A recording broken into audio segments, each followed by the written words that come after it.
Today, I will explain the fall of Constantinople. Let me know when and where are you watching this video from. Now, let's begin. The city stood like a dream made of stone and gold. For more than 1,000 years, Constantinople watched the world pass by from its throne between two seas. Ships moved slowly through the Bosphorus below its walls. Bells rang from ancient churches. The wind carried prayers in Greek, Latin, Arabic, and dozens of other tongues. This was not just a city. It was an idea, the last beating heart of the Roman Empire. But by the year 1453, that heart was weak. Constantinople had once ruled lands from Britain to Egypt. Emperors here called themselves Caesars, heirs of Rome itself. Their laws shaped Europe. Their armies once made kings kneel. Their scholars kept ancient knowledge alive, while the rest of Europe slept through dark centuries. And at the center of it all stood the city, protected by walls so strong that for nearly 1,000 years, no enemy had ever broken through them. Those walls were legendary, 3 layers deep, towers rising like stone giants, a wide moat stretching before them like an open mouth ready to swallow attackers. Many armies had tried: Persians, Arabs, Russians, Bulgars, Crusaders. All had failed except once, when Christians themselves sacked the city in 1204, leaving scars that never fully healed. Now, centuries later, Constantinople was a shadow of what it had been. The population had shrunk from hundreds of thousands to perhaps 50,000. Entire neighborhoods stood empty, overtaken by weeds and silence. Grand palaces were cracked and abandoned. Marble statues lay broken, faces worn smooth by time and rain. The city still looked beautiful from afar, but inside it was tired, old, lonely, and worse than decay was isolation. The Byzantine Empire was no longer an empire. It was a city-state pretending to be a world power. Beyond the walls, the land belonged to others. To the east and west, a new force had risen, young, ambitious, and hungry. The Ottomans. They had been growing for generations, swallowing cities one by one, tightening a noose around Constantinople. Every year, their territory crept closer. Every year, the city felt more trapped. The once great empire now survived only because the walls still stood, and because no enemy had yet found the strength, weapons, and leadership to break them. But in the east, a young man was preparing to change history. His name was Maimed. Maimed was not yet 21 years old, but his mind was sharp, restless, and filled with visions of greatness. He had been raised on stories of conquest. Tutors had taught him languages, mathematics, theology, and war. But more than anything, they had taught him one idea: Constantinople was destined to fall. The city haunted him.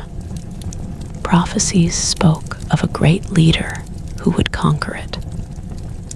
Islamic tradition praised the army that would take the city and the commander who would lead it. believed, with burning certainty, that he was that commander. And unlike many dreamers before him, he had the means to try. While Constantinople weakened, the Ottomans grew stronger. They controlled the countryside.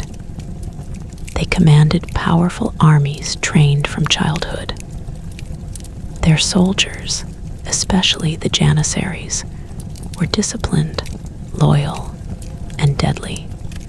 Their resources flowed from Asia and Europe alike. And now, undermaimed, they embraced something new technology: gunpowder. For centuries, Constantinople's walls had mocked ladders and arrows. But cannons were different. They did not care about ancient stone or sacred history. They smashed, they shattered, they erased. Mehmed ordered the construction of massive cannons, larger than anything seen before. One of them, built by a Hungarian engineer named Orban, was so huge it took dozens of oxen to move it. Its roar could be heard miles away. Each shot cracked the earth itself. The walls that had protected emperors for 1,000 years were about to face a weapon they had never truly known. Inside the city, Emperor Constantine XI knew the danger. He was brave, determined, and painfully aware of how little time he had. He walked the streets, spoke with soldiers, prayed in ancient churches. He sent desperate messages westward, begging Christian Europe for help.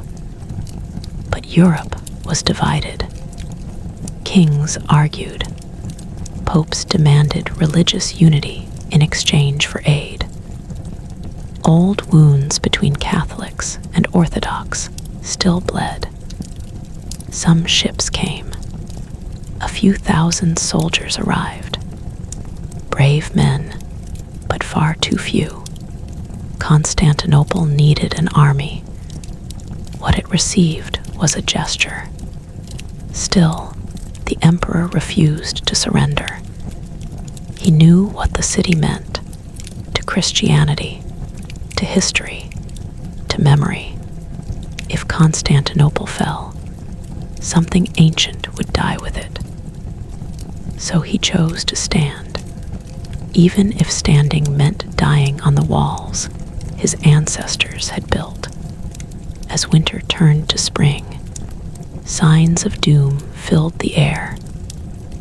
Ottoman troops gathered outside the city like a dark tide. Tents spread across the hills. Drums echoed through the night. Fires burned in endless rows.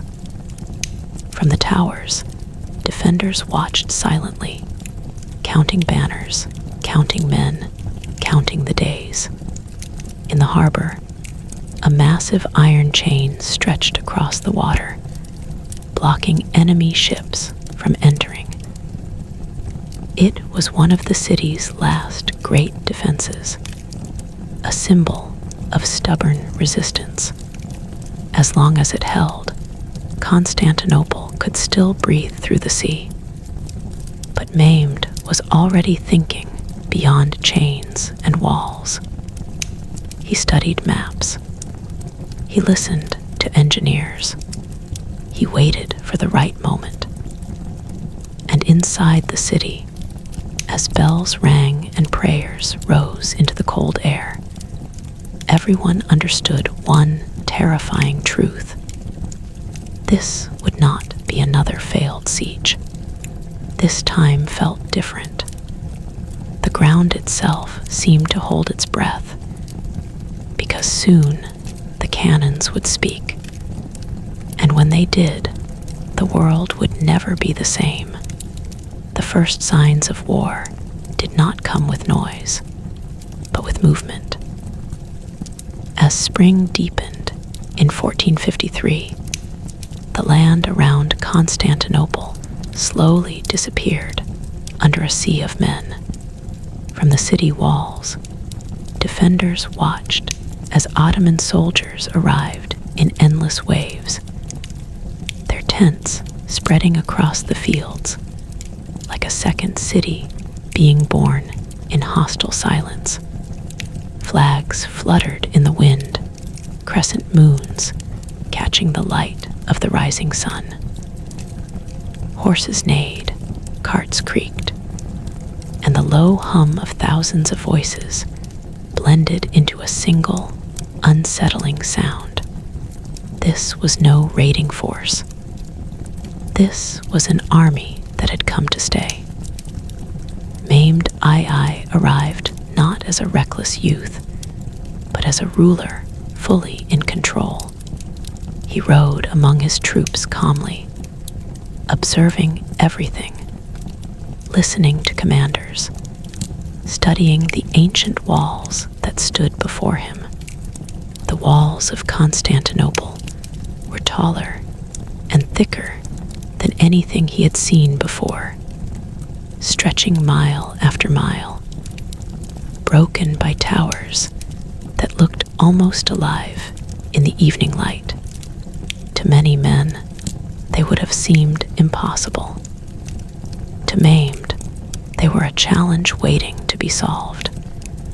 Inside the city, tension filled every street.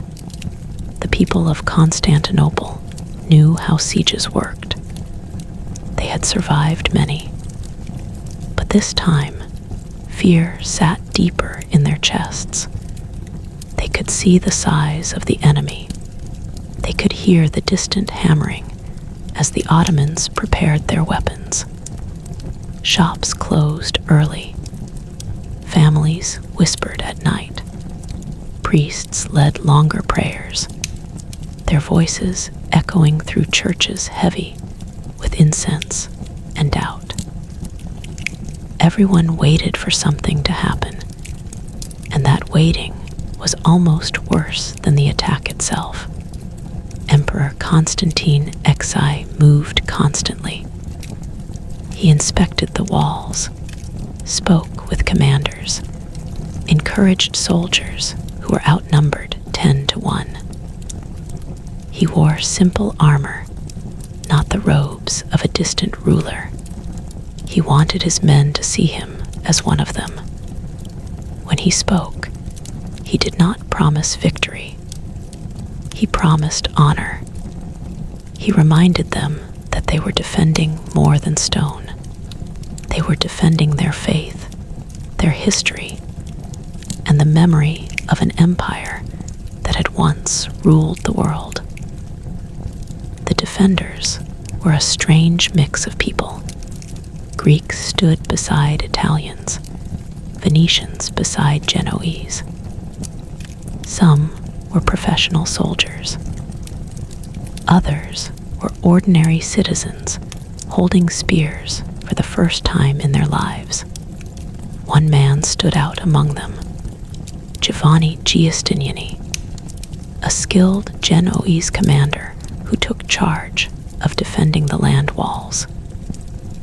He was experienced, confident, and respected. Many believed that as long as Giustiniani held the walls, the city might survive. Outside, Maimed gave the order that would begin everything. The cannons were moved into position. These were not ordinary weapons. They were monstrous. The largest cannon, called the basilica, was longer than a man was tall and wide enough for a person to crawl inside. It took hours to load. When it fired, the sound was like thunder tearing through the sky. The ground shook. Birds fled. Even hardened soldiers flinched. The stone ball flew slowly, but with terrifying force, smashing into the ancient walls that had never faced such power. The first shots were not meant to break the city. They were meant to announce the future. Stone cracked. Dust filled the air. Small sections of wall chipped away. The defenders stared in disbelief. The walls still stood, but they were wounded. And wounds, once opened, only grew worse. Day after day, the cannons fired. The Ottomans adjusted their aim, learned from each shot. Smoke hung over the battlefield like a dark cloud. Inside the city, repair crews rushed to fill the gaps at night, stacking stones, dirt, and wood where the walls had been damaged. Men worked with bleeding hands, knowing that what they built in darkness might be destroyed again by morning. Food began to matter. Water began to matter. Every resource was counted. At sea, Constantinople still had hope. The Golden Horn, the city's natural harbor, remained protected by the massive iron chain stretched across its entrance. Ottoman ships waited outside, frustrated and blocked. As long as the chain held, the city could still receive supplies by sea. One morning, defenders cheered as Christian ships broke through Ottoman attempts to stop them and entered the harbor safely. It was a small victory, but it lifted spirits inside the walls. For a moment, it seemed like maybe God had not abandoned the city after all. Maimed watched this with a cold expression. He understood that brute force alone might not be enough, so he did something no one inside Constantinople expected. Something bold, something almost unthinkable. Behind the hills, away from the city's sight, Ottoman engineers began working in secret. Trees were cut down, logs were smoothed, grease was prepared. A road was being built, not for men, but for ships. Maimed planned to move his fleet over land, around the chain, and into the Golden Horn itself. Night fell, then another, and then, under the cover of darkness, the impossible happened. Ottoman ships were dragged across the hills on wooden rollers, pulled by men and animals, sliding silently toward the water behind the city's defenses. When morning came, the people of Constantinople woke to a nightmare. Enemy ships floated inside the Golden Horn. The chain had been bypassed. The city was surrounded not just on land, but on sea as well. Panic spread like fire. Defenders rushed to the walls overlooking the harbor, their faces pale with shock. This harbor had always been their safe place. Now it was a trap. Maimed had turned the city's greatest strength into a weakness. Morale cracked. Fear whispered that if the Ottomans could do this, what else were they capable of? Still, the city did not fall. The fighting grew more intense. Skirmishes erupted daily. Arrows flew. Cannon fire never stopped. Bodies piled up outside the walls, while inside, the dead were buried quickly, quietly, with no time for proper mourning. Sleep became rare. Hope became fragile. And as April slowly turned into May, both sides understood one thing clearly. This siege was entering its final phase. Maimed was not here to negotiate. Constantine was not here to surrender. The walls were breaking. The men were exhausted. And soon, one final decision would decide the fate of Constantinople forever. As May tightened its grip on Constantinople, time seemed to slow and rush at the same moment. Every sunrise felt stolen. Every sunset felt final. The city no longer slept. Bells rang at odd hours. Messengers ran through narrow streets with urgent whispers. The air smelled of smoke, sweat, and fear. The walls, once symbols of eternal safety, now groaned under constant punishment. Their stones cracked and blackened by cannon fire. Each impact felt like a heartbeat stopping and restarting again. Maimed knew he was winning the war of exhaustion. His army was large, fresh, and constantly reinforced. If one soldier fell, another stepped forward. Inside the city, every loss mattered. Every wounded man weakened the defense. Emperor Constantine watched this imbalance with growing dread, but he never showed it.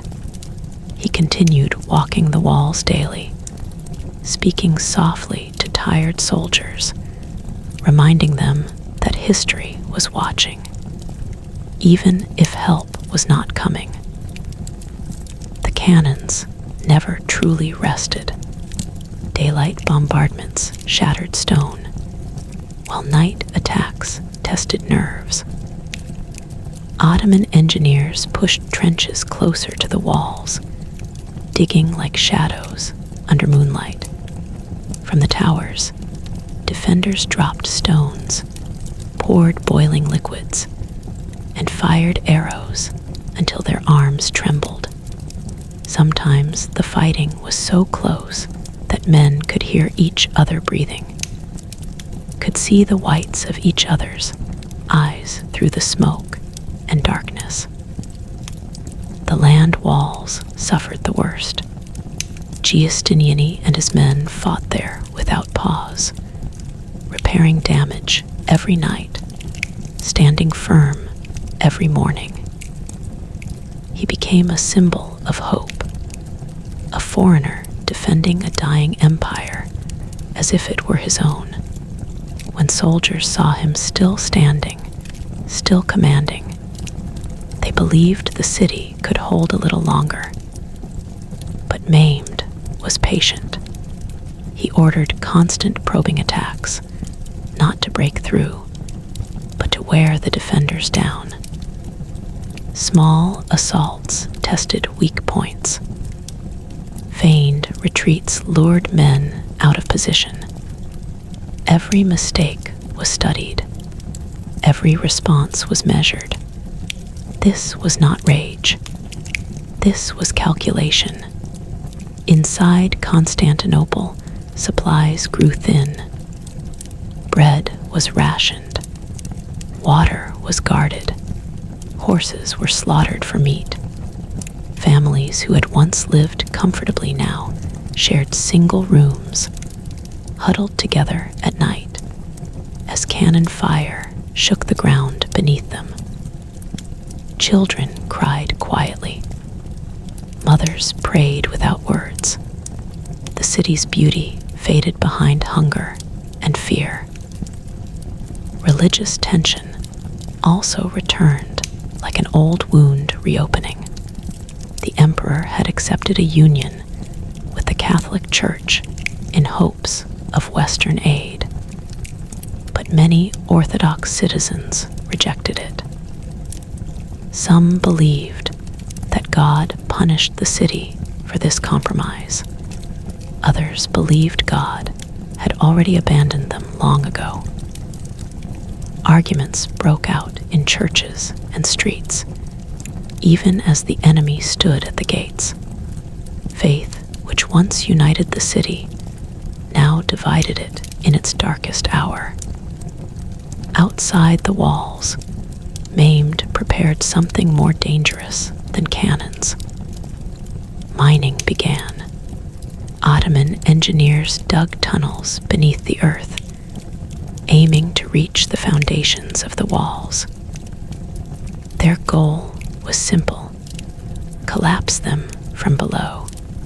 Inside the city, defenders listened carefully, pressing ears to the ground, searching for faint sounds of digging. When they heard it, panic spread quickly. Countermines were ordered. Greek engineers dug desperately, praying they would find the tunnels before it was too late. In the darkness underground, men fought without light, without air, without mercy. Fires were set. Tunnels collapsed. Screams echoed through the earth, unheard by the world above. Sometimes the defenders won, flooding tunnels or setting them ablaze. Other times, Ottoman mines succeeded, shaking the walls violently as parts of the foundation weakened. The ground itself had become a battlefield. Meanwhile, in the Golden Horn, naval fighting intensified. Ottoman ships now threatened sections of wall never designed to face serious attack. Defenders stretched their already thin forces even thinner. Every man moved where he was needed most, sometimes fighting in 3 different places in a single day. Exhaustion carved deep lines into their faces. Some could barely hold their weapons, but still they stood. Maimed sensed the city breaking. He called councils with his commanders. They discussed timing, strategy, and the cost of a final assault. Losses would be heavy, even for the Ottomans, but Maimed believed the prize was worth any price. Constantinople would not only be a victory, it would be a symbol, a new capital, a statement to the world that a new age had begun. He sent one last offer to the city. If Constantinople surrendered, the people would be spared. The emperor would be allowed to leave. Property would be respected. It was a tempting offer, especially for a starving city on the edge of collapse. Constantine gathered his advisors and listened in silence. He knew the offer was real. He also knew accepting it would erase his name from history. He refused. He answered that the city had been entrusted to him by God, and he would defend it until death. When the message reached Maimed, the young sultan did not rage. He simply nodded. The choice had been made. That night, inside Constantinople, something changed. People sensed it. The air felt heavier. Priests held long services in Hagia Sophia, its massive dome glowing with candlelight. Citizens crowded inside, praying, crying, clinging to each other beneath golden mosaics that had watched over emperors for centuries. Outside, soldiers sharpened swords, repaired armor, and wrote final messages to loved ones they knew would never be delivered. Emperor Constantine joined his men, not as a ruler, but as a fellow defender. He asked forgiveness for any wrongs he had done. He thanked them for standing with him. There were no speeches of victory, only acceptance. Across the field, The Ottoman camp came alive. Drums beat through the night. Horns sounded. Torches lit the darkness. Soldiers prepared themselves, some praying, some shouting, some silent with focus. Maimed walked among them, promising reward, glory, and history. He reminded them that by dawn, the greatest city in the world could be theirs. The walls of Constantinople stood battered, but unbroken as the night stretched on. Fires burned low. The moon climbed and fell. Men waited with weapons in shaking hands. And just before dawn, as silence briefly returned, everyone understood the truth. The final assault was coming. The night before the final assault felt unreal, as if time itself hesitated before moving forward. Constantinople lay under a strange, fragile quiet, broken only by distant drums from the Ottoman camp and the soft murmur of prayers drifting through open windows. Fires burned low along the walls, casting long shadows over men who had not slept for days. Their faces were hollow, eyes red and unfocused, hands trembling not just from fear, but from exhaustion so deep it felt like sickness. Every man on the wall understood something without saying it aloud. This night was the last night of the old world. Inside Hagia Sophia, the city's greatest church, thousands gathered shoulder to shoulder. Greeks, Italians, nobles, beggars, soldiers, women, children, all pressed together beneath the vast dome that seemed to float like heaven itself. Candles flickered against golden mosaics of Christ and the saints, their faces calm and eternal, untouched by the chaos outside. The sound of chanting rose and fell like waves. Some cried openly, some whispered confessions, some stared upward in silence, wondering if God was still listening. For centuries, this place had seen coronations, triumphs, and celebrations.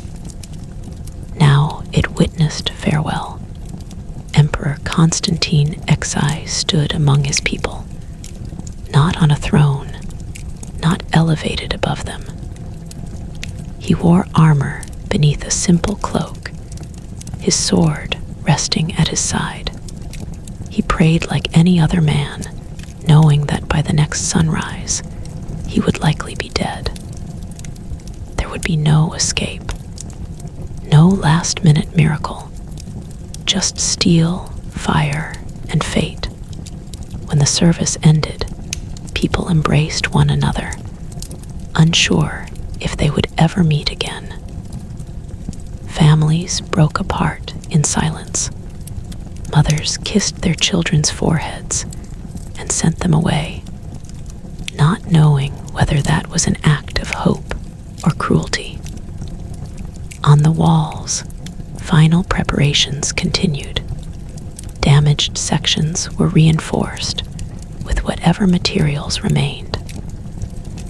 Wood, earth, broken stone, even furniture from nearby houses were dragged up to strengthen weak points. Soldiers took positions they would not leave. Some tied pieces of cloth around their arms so their bodies could be identified later. Others clutched small icons or charms, rubbing them until the images faded beneath their thumbs. Outside the city, the Ottoman army prepared like a living storm. Torches lit the fields in endless rows. stretching farther than the eye could see. Drums beat steadily, their rhythm sinking into the bones of every defender on the wall. The sound was not chaotic. It was controlled, deliberate, relentless. Maimed wanted the city to hear it. He wanted fear to do part of the work before the attack even began. Maimed Ai stood near his commanders, calm and focused.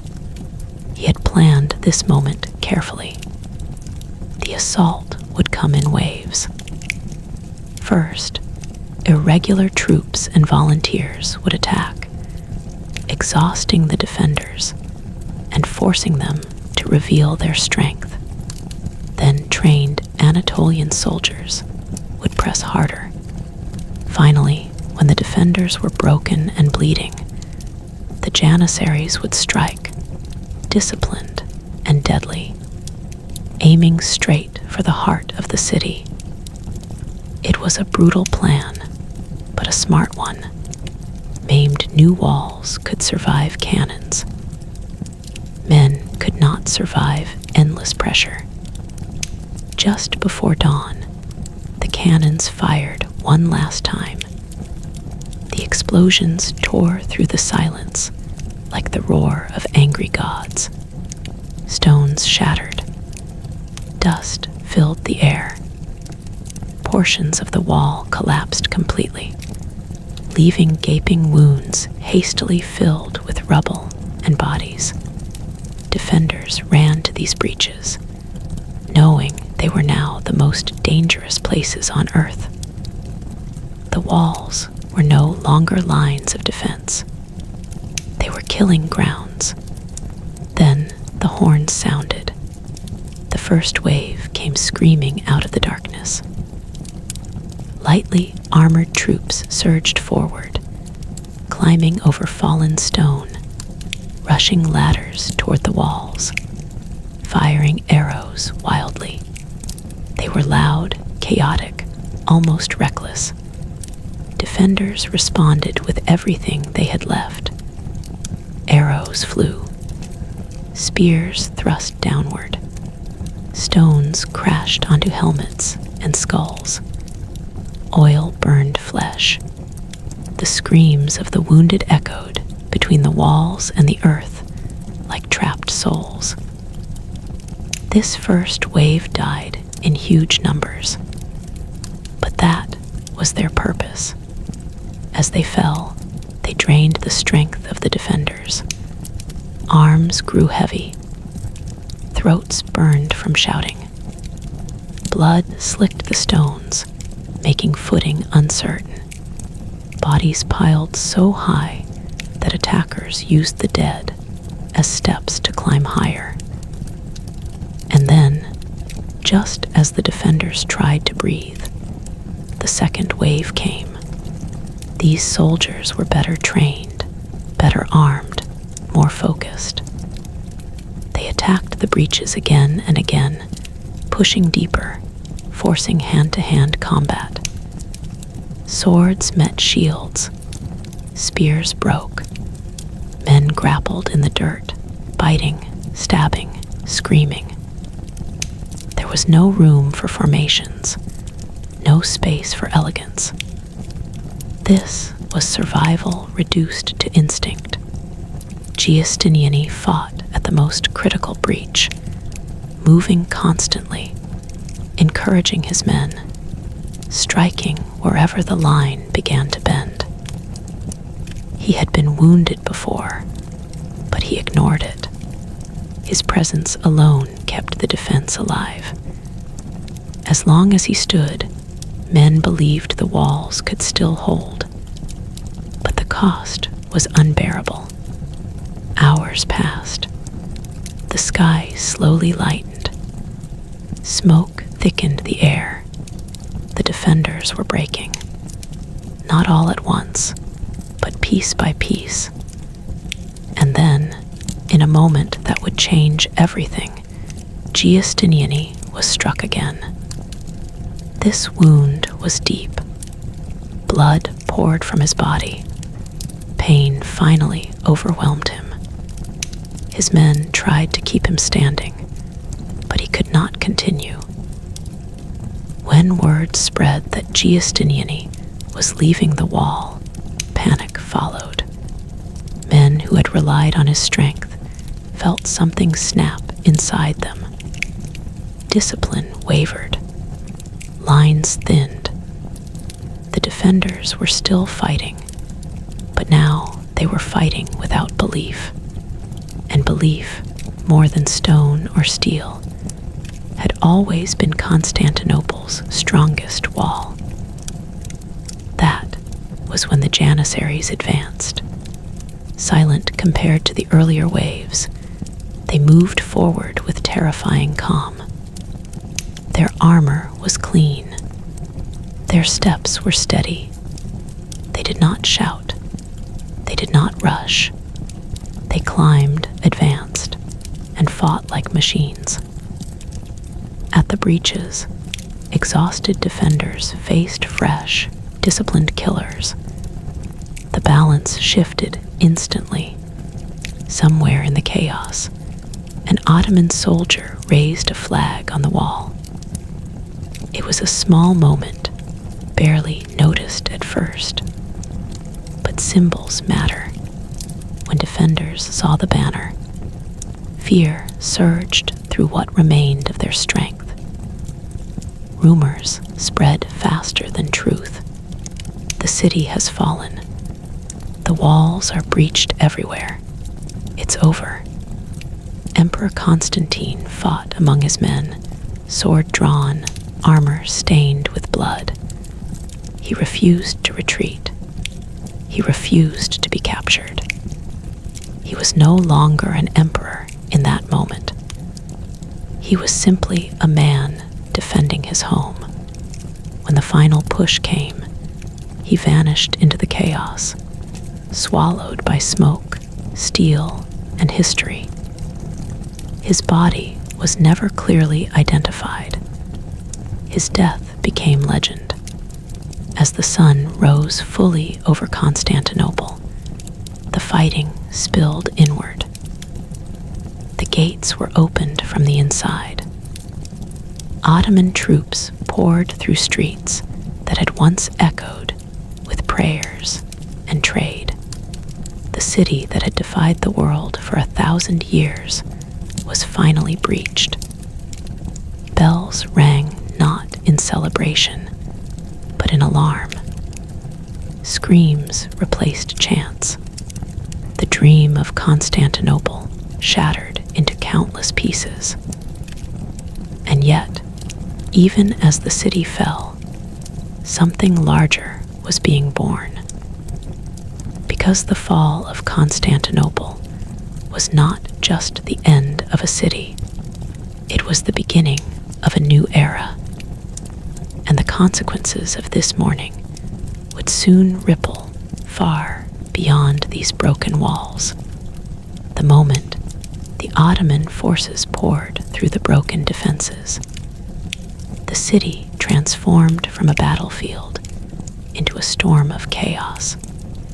Narrow streets that had once carried merchants, monks, and children now echoed with the clash of armor and the screams of the terrified. Smoke drifted through alleys like a living thing, blinding eyes and choking lungs. Doors were barred in desperation. Some were smashed open within seconds. Others held just long enough for prayers to be whispered inside before they too gave way. The fall of the walls was not the end of the suffering.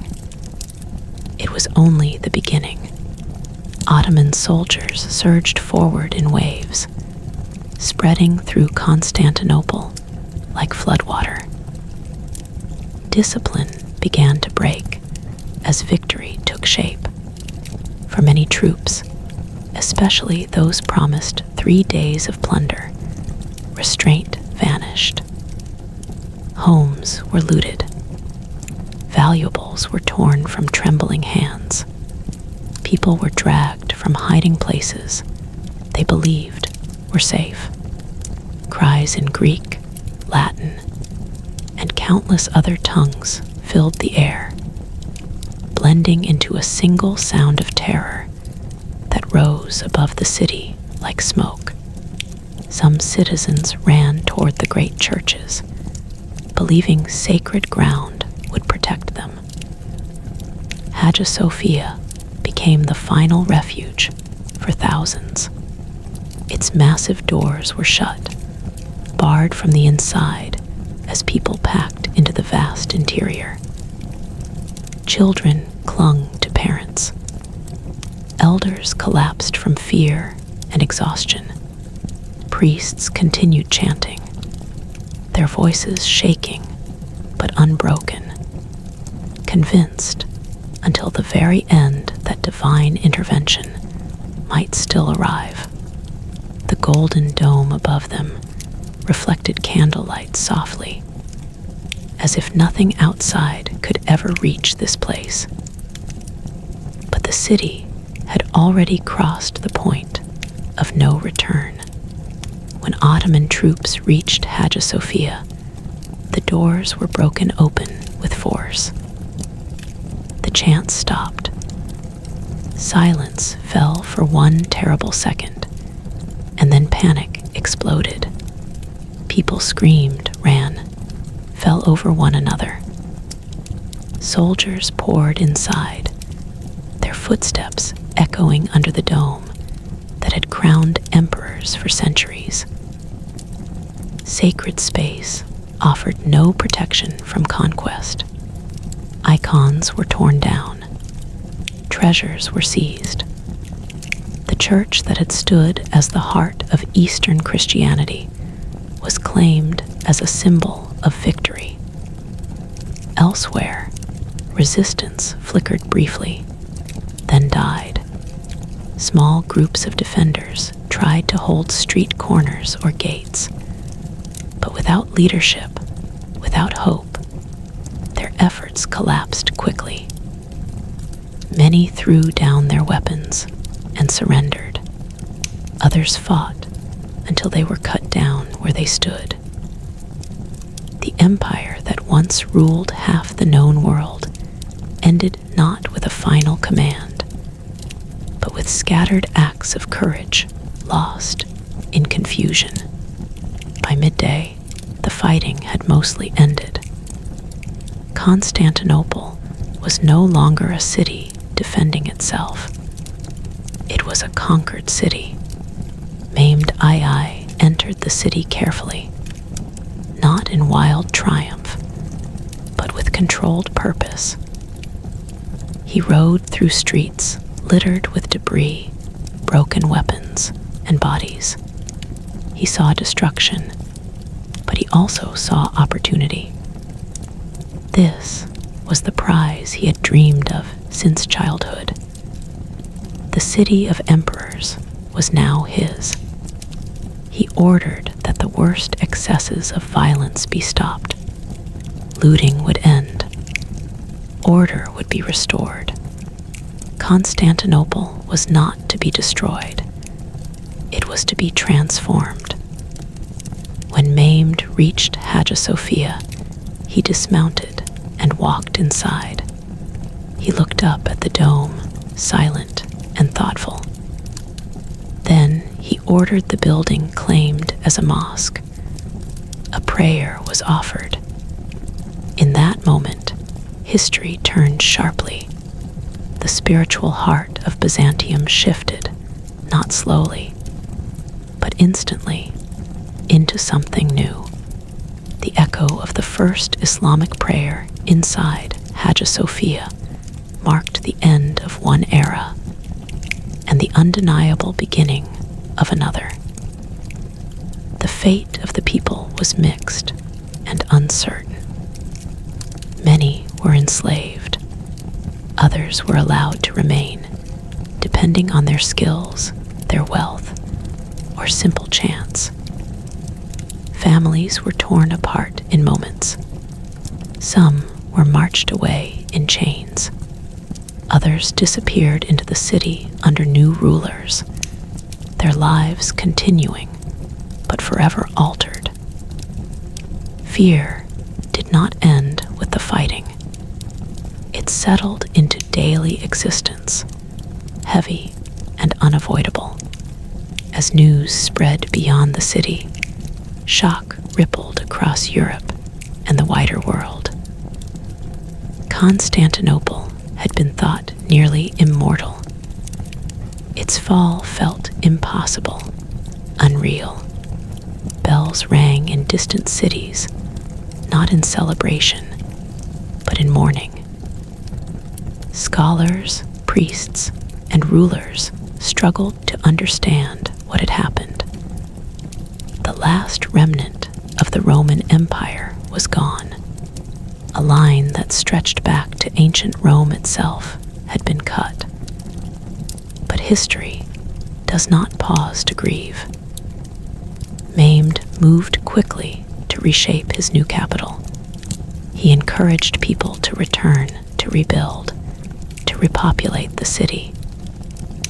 Muslims, Christians, and Jews were invited to settle under Ottoman rule. Markets reopened. Streets were cleared. Walls were repaired, not to keep the Ottomans out, but to protect what was now theirs. Constantinople was renamed Istanbul in common speech, though its old name lingered in memory like a ghost. The city became something it had never been before, the center of a growing empire that bridged east and west. Trade routes shifted, power shifted, knowledge moved. Greek scholars fled westward, carrying ancient texts that would help spark the Renaissance. European kings, suddenly cut off from eastern trade routes, began searching desperately for new paths to Asia. That search would soon lead ships into unknown oceans, changing the world forever. Yet inside the city itself, scars remained. Burned houses stood beside repaired ones. Empty neighborhoods told silent stories of loss. Hagia Sophia stood transformed, its crosses removed, its call to prayer rising into the sky where bells once rang. For those who survived, memory became a burden carried every day. They remembered what the city had been. They lived in what it had become. Maimed II was now known by a new name, Maimed the Conqueror. He had achieved what countless armies had failed to do. He had taken the city of Constantine. But even he understood that conquest was only the first step. Holding the city, shaping it, and ruling over its people would be a challenge of a different kind. And as Istanbul slowly rose from the ashes of Constantinople, the world beyond its walls began to feel the tremors of that single morning in May. The fall of the city had ended an empire, but it had also opened doors no one yet fully understood. Because the true impact of Constantinople's fall was not confined to its streets. Its echoes were just beginning to spread. In the days that followed the fall, Constantinople did not feel like a city reborn. It felt like a city waking up after a nightmare, unsure whether the nightmare had truly ended or simply changed its shape. The streets were quieter now, not because peace had returned, but because shock had settled in. Survivors moved slowly, eyes lowered, stepping around rubble and bodies that that had not yet been buried. Smoke still lingered in the air, clinging to stone walls and wooden doors, reminding everyone of how close destruction had come to swallowing everything. Maimed Ai wasted no time asserting control. He understood something many conquerors never did. Fear could take a city, but order was needed to keep it. Guards were posted. Strict commands were issued. Unauthorized violence was punished. Looting was stopped completely. The message was clear. The chaos of conquest was over. A new authority now ruled these streets. Some people feared this discipline more than the earlier chaos, but slowly, reluctantly, order returned. The Sultan declared Constantinople his new capital. This decision alone changed the future of the city. It was no longer a defeated relic to be abandoned. It was the heart of a rising empire. Maimed wanted it alive, productive, and loyal. He knew the city's strength had always come from its diversity, from the mix of peoples, languages, trades, and ideas. So instead of erasing that diversity, he reshaped it. Christians were allowed to continue practicing their faith. The Orthodox Church was not destroyed. A new patriarch was appointed, granted authority over Christian subjects under Ottoman rule. This was not kindness in the modern sense. It was strategy. By allowing communities to govern themselves internally, Maimed ensured stability. Fear slowly gave way to a cautious acceptance of reality. Life, however painful, continued. Still, the loss weighed heavily. For the Greek population, the fall of Constantinople felt like the loss of a soul. Stories spread quietly, passed from parent to child, about the emperor who died fighting, about angels who would one day return the city to Christian hands. These stories were not history. They were survival.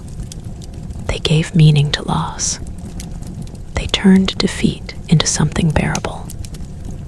Meanwhile, Maimed walked the city constantly, studying it, imagining what it could become.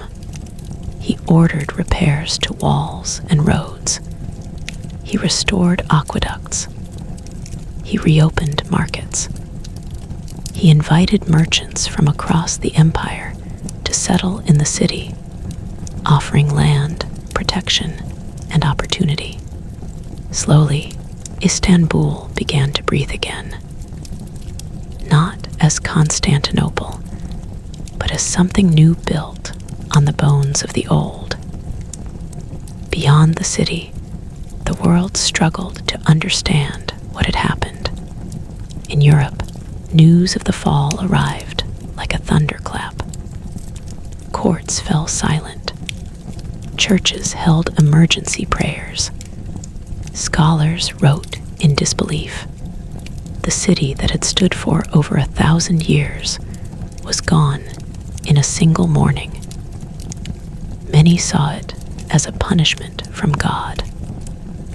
Others saw it as a warning. If Constantinople could fall, what city was truly safe? Fear spread quickly. Ottoman power now stood at the gates of Europe. Hungary, the Balkans, even Italy felt exposed. The Ottomans were no longer distant rulers of eastern lands. They were neighbors, and neighbors with cannons. At the same time, something unexpected began to happen. refugees poured westward. Greek scholars, scribes, and thinkers fled with whatever they could carry. In their bags were ancient manuscripts, forgotten texts from classical Greece and Rome, preserved for centuries in Byzantine libraries. These texts found new homes in Italy and beyond, where curious minds were already questioning old ideas. The timing was perfect. Europe was ready for change, and these fleeing scholars brought fuel for a fire already burning. Philosophy, science, art, and history were studied with renewed passion. The Renaissance, already stirring, accelerated. Pain and loss became the strange midwife of rebirth. The fall of Constantinople helped push Europe out of the Middle Ages and into something new, though few understood that connection at the time. Trade also changed. For centuries, Constantinople had been a vital link between East and West. With the Ottomans in control, European powers faced new taxes, new restrictions, and new uncertainty. Spices, silk, and luxury goods became harder to obtain. Merchants complained. Kings worried. If the old routes were no longer reliable, new ones had to be found. This pressure planted an idea that would soon grow into obsession. If Europe could not reach the East by land, perhaps it could reach it by sea. Ships began sailing farther. Maps were redrawn. Dreams expanded. Within decades, explorers would cross oceans once thought endless, discovering lands unknown to Europeans. These journeys would reshape the planet, bringing wealth, violence, exchange, and empire on a scale never seen before, and all of it, in some small but crucial way, traced back to the moment Constantinople fell. Back in Istanbul, Mehmed continued consolidating power. He reformed laws, strengthened the army, and planned new campaigns. Constantinople was not the end of his ambition. It was the foundation. He saw himself not just as a sultan, but as a universal ruler, heir to Roman emperors and Islamic caliphs alike. He adopted titles that reflected this vision, blending traditions to legitimize his rule in the eyes of many cultures. The city itself reflected this blending. Mosques rose beside churches. Markets buzzed with many languages. Minarets pierced the skyline where crosses once dominated. The city did not erase its past. It absorbed it. Layers of history stacked upon one another, each leaving marks that could never be fully removed. Istanbul became a place where worlds met, sometimes peacefully, sometimes not, but always intensely. Yet beneath the surface, tension remained. Old loyalties did not vanish overnight. Some Christians resented Ottoman rule deeply. Some Muslims distrusted the old inhabitants. Trust was fragile. Peace was maintained not by love, but by necessity. Everyone understood that survival required adjustment. The city learned to live with its new reality, even as memories of the old one refused to fade. generations later, people would still speak of May 29, 1453, as if it had happened yesterday, the day the city fell, the day the world shifted, the day an empire ended and another began. But in those first weeks and months, no one could see the full picture. They only saw ruins, rebuilding, fear, and opportunity tangled together. And far beyond Istanbul, rulers, scholars, and explorers were already reacting, planning, and adapting, because the fall of Constantinople was not a final chapter. It was a turning point, and the consequences of that turning point were about to reshape continents, cultures, and the future of humanity itself. As years passed after the fall, the memory of Constantinople did not fade. It hardened. It settled into the minds of people across continents, shaping decisions, fears, and ambitions in ways that were not always obvious at first. For those who lived under Ottoman rule in the city now called Istanbul, daily life slowly found a rhythm again. Markets reopened fully. Craftsmen returned to their workshops. Fishermen went back to the water. Children were born who would never know the city as anything other than Ottoman. And yet, beneath this surface of normal life, history pressed down heavily, like a weight that could never be lifted. Maimed I ruled with a vision that reached far beyond his years. He did not see himself merely as a conqueror who had taken a city. He saw himself as the rightful ruler of a universal empire. In his mind, the conquest of Constantinople had made him the successor to Roman emperors. Whether the world agreed or not, he studied Roman law, admired ancient architecture, and surrounded himself with scholars from many backgrounds. Greek, Persian, Arab, and Italian thinkers all found places at his court. Knowledge was power, and Maimed intended to gather as much of it as possible. The city itself became a living symbol of this ambition. Grand mosques rose where ruins once stood. Palaces were built with careful attention to both Islamic and Byzantine traditions. Hagia Sophia remained the crown jewel, its immense dome now echoing with Islamic prayer, yet still unmistakably Byzantine in form.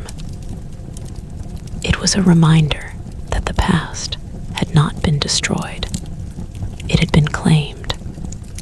For Christians living in the city, life was complex. They were not erased, but they were no longer dominant. Churches still stood, though fewer than before. Religious processions were quieter. Public life now followed Ottoman rhythms. Some adapted quickly, finding ways to live, trade, and even prosper under the new system.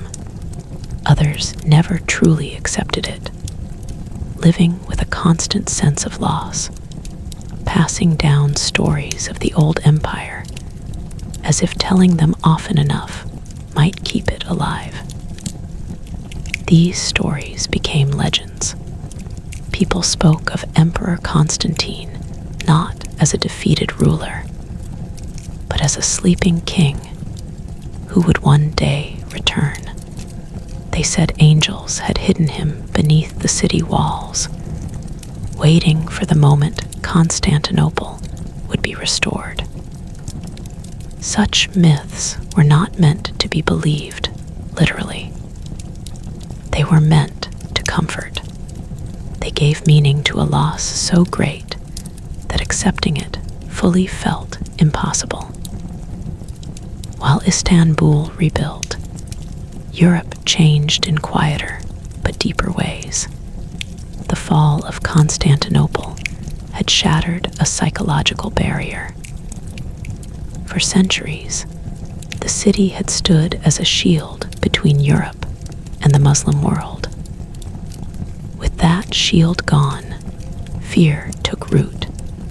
Ottoman armies continued advancing through the Balkans. Fortresses fell. Kingdoms paid tribute. The idea of an unstoppable Eastern power haunted European courts. But fear did not only create paralysis, it also created urgency. Kings invested in stronger defenses. Cities improved their walls and artillery.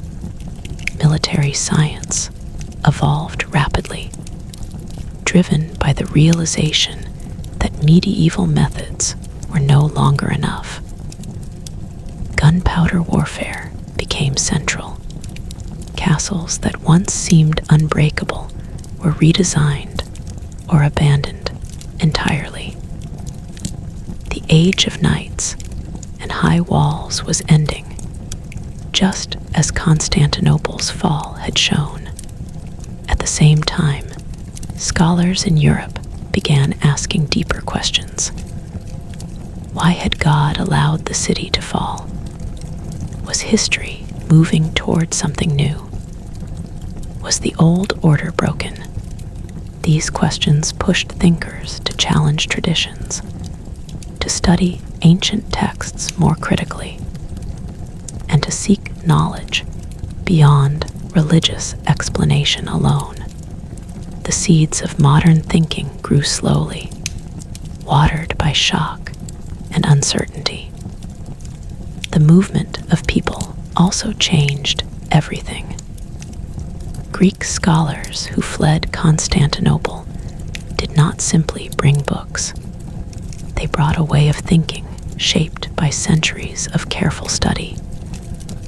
In Italy, especially, their influence was profound. Plato, Aristotle, and other ancient thinkers were read in original languages. Art changed. Architecture changed. Human beings, not just God, became central subjects of study.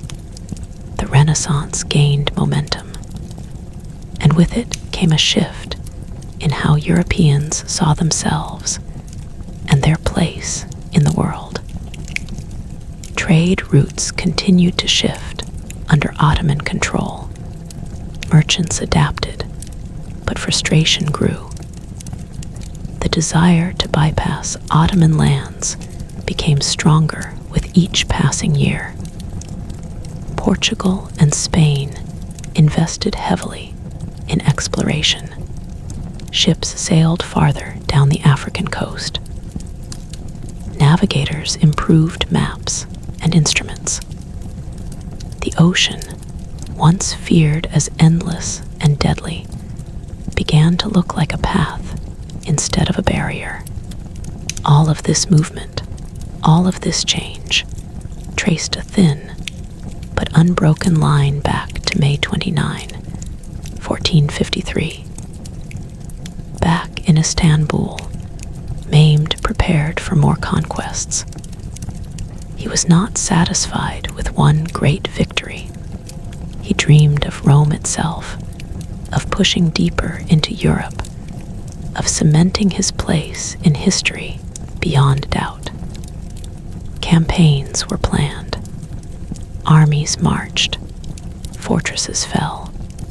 Each success reinforced the belief that the Ottomans were chosen by fate to dominate this age. Yet, even Mehmed could not control everything. The empire grew vast, complex, and sometimes unstable. Different cultures, religions, and languages had to coexist under one rule. This diversity was a strength, but also a challenge. Rebellions flared, tensions rose. Maintaining unity required constant effort, negotiation, and force. The legacy of Constantinople became both a foundation and a burden. As decades passed, people who had witnessed the fall grew old and died. New generations heard the story secondhand. For them, Constantinople was no longer something lost. It was something historical, a chapter already closed. Istanbul was simply their city, their capital, their home. Time did what armies could not. It softened memory.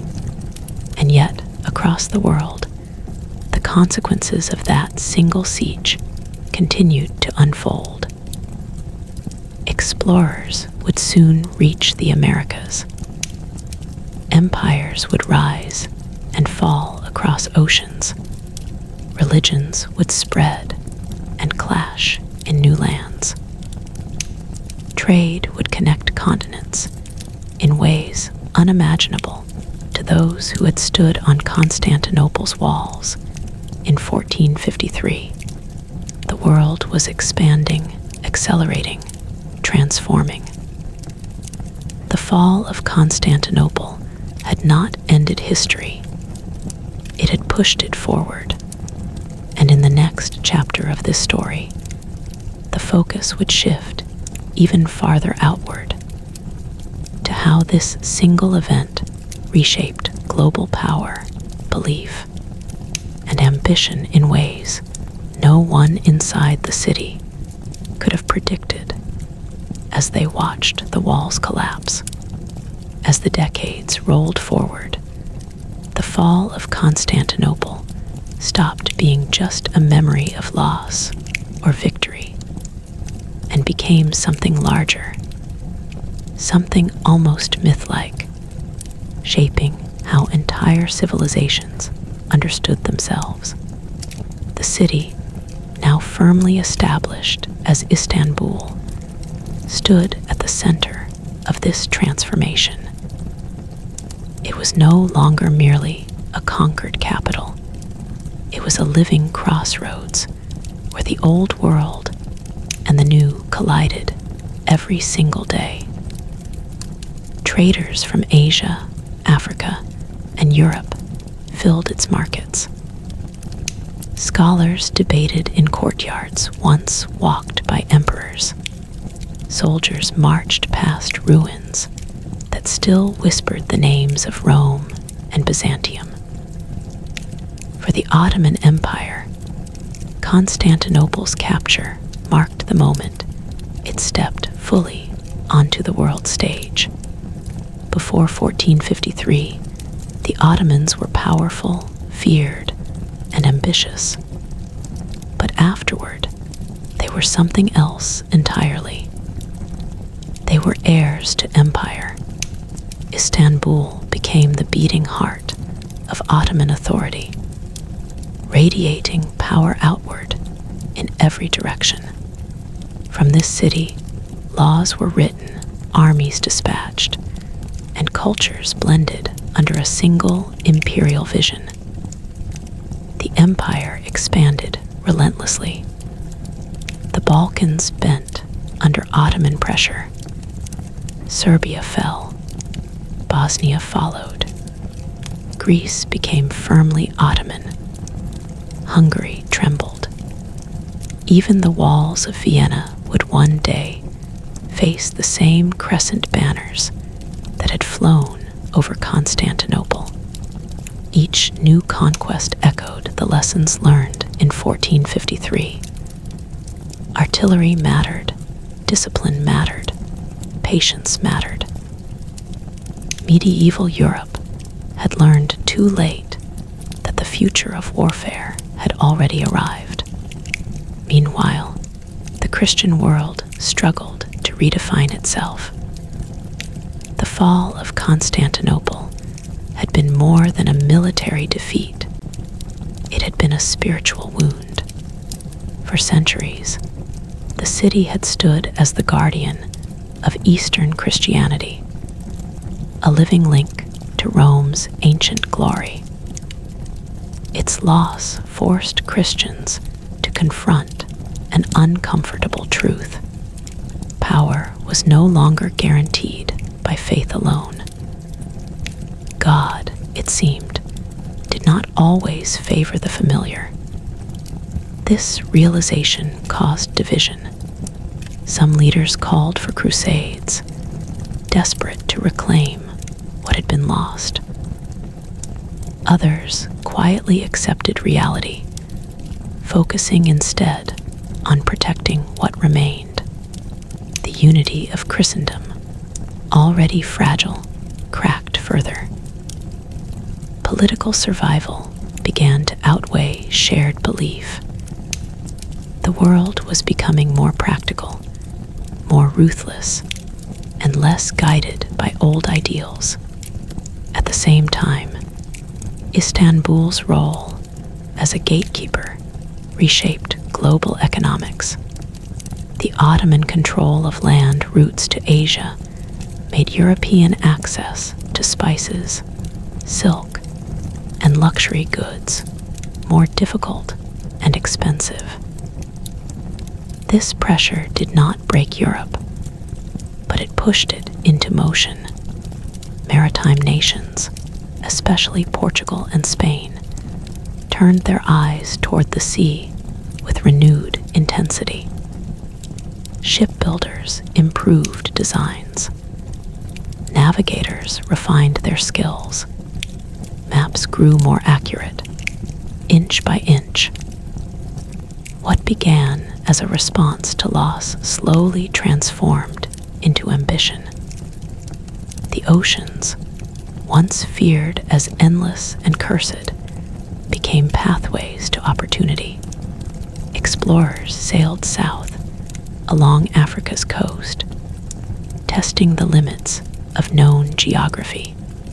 Each successful journey strengthened the belief that the world was larger, richer, and more accessible than previously imagined. When Columbus sailed west in 1492, searching for a route to Asia, he carried with him a dream born indirectly from Constantinople's fall.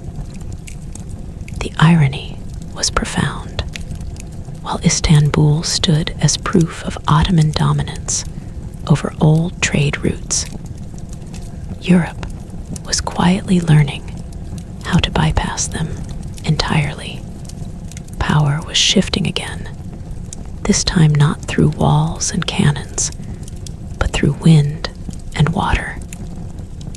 Back in Istanbul, life continued to evolve. The city became a model of imperial administration.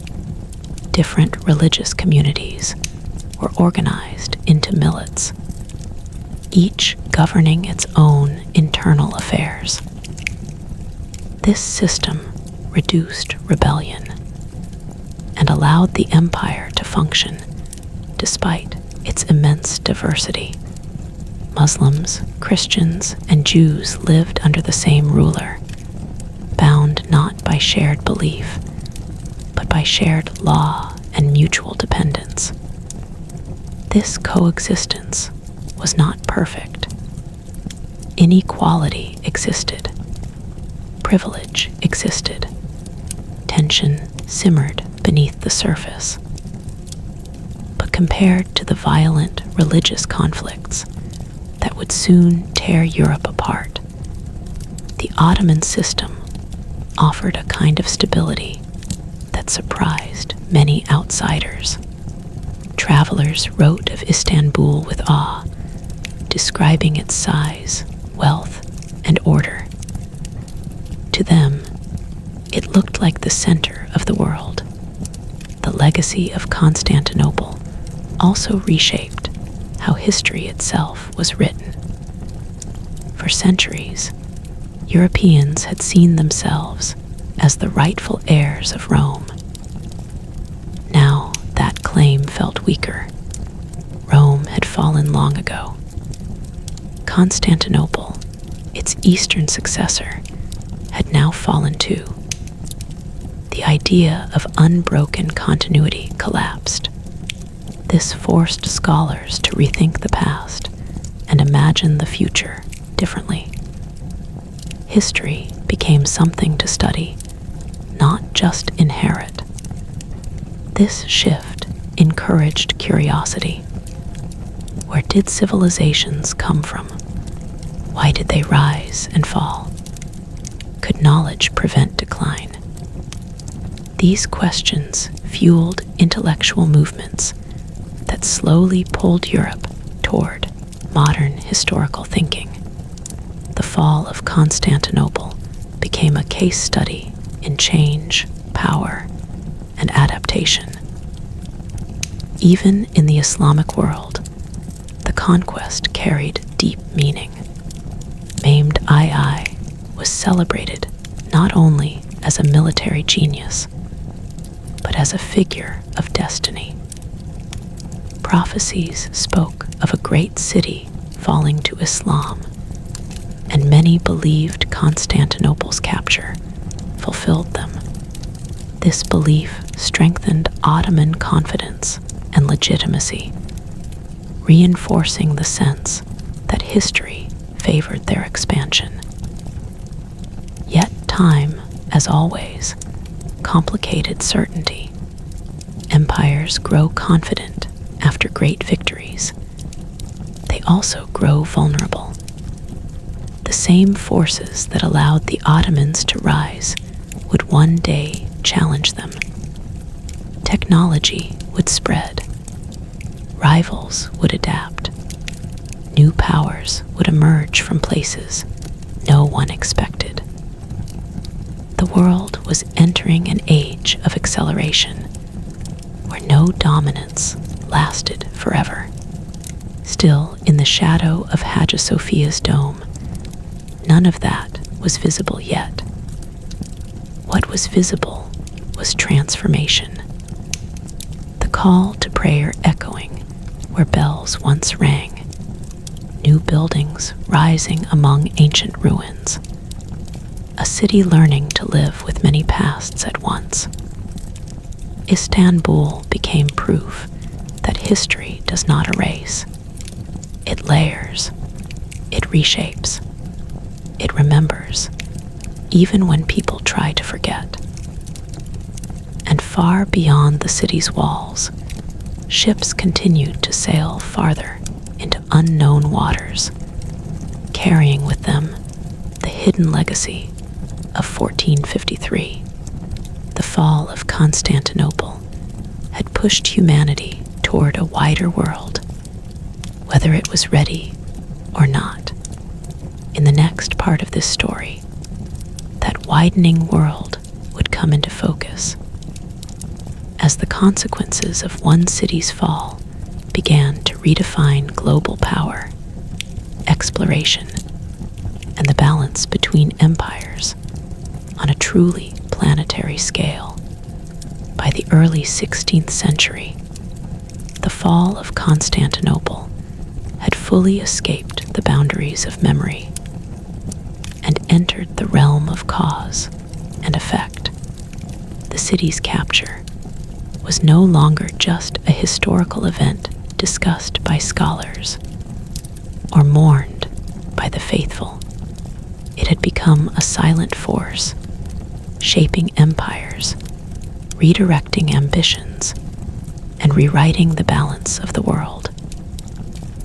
What had begun with cannons against ancient walls now echoed across oceans and continents. Europe was changing rapidly, and much of that change came from a deep sense of urgency born in 1453. The Ottomans were no longer an abstract threat. They were a living empire that continued to expand, absorbing territory and projecting power with confidence. Their armies marched deeper into southeastern Europe. Their fleets dominated the eastern Mediterranean. To many European rulers, it felt as if history itself was leaning eastward. This fear reshaped priorities. Kings who once focused on internal rivalries began to look outward. Defense became central to policy. New fortifications were designed to resist artillery. Standing armies replaced feudal levies. Warfare became professional, technical, and expensive. The medieval world, built on castles, knights, and tradition, gave way to something colder and more calculated. But military change was only part of the story. The greater shift was psychological. Europe no longer felt protected by distance or destiny. The fall of Constantinople had proven that no city, no empire, no sacred legacy was untouchable. This realization unsettled long-held beliefs and opened the door to questioning authority in all its forms. If empires could fall, perhaps ideas could too. This questioning soon reached religion itself. Within decades of Constantinople's fall, Europe would be shaken by the Protestant Reformation. While its causes were many, the broader atmosphere of uncertainty and change played a crucial role. The old order felt fragile. Trust in institutions weakened.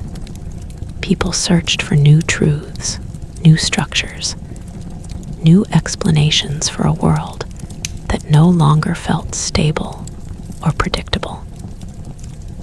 At the same time, the age of exploration accelerated dramatically.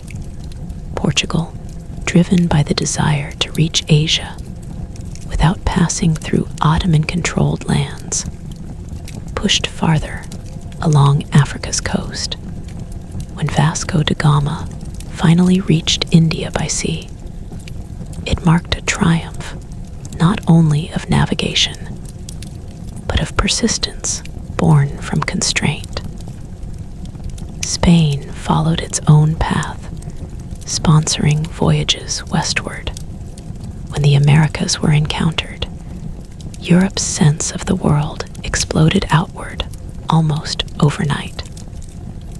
Suddenly, Constantinople was no longer the center of global trade.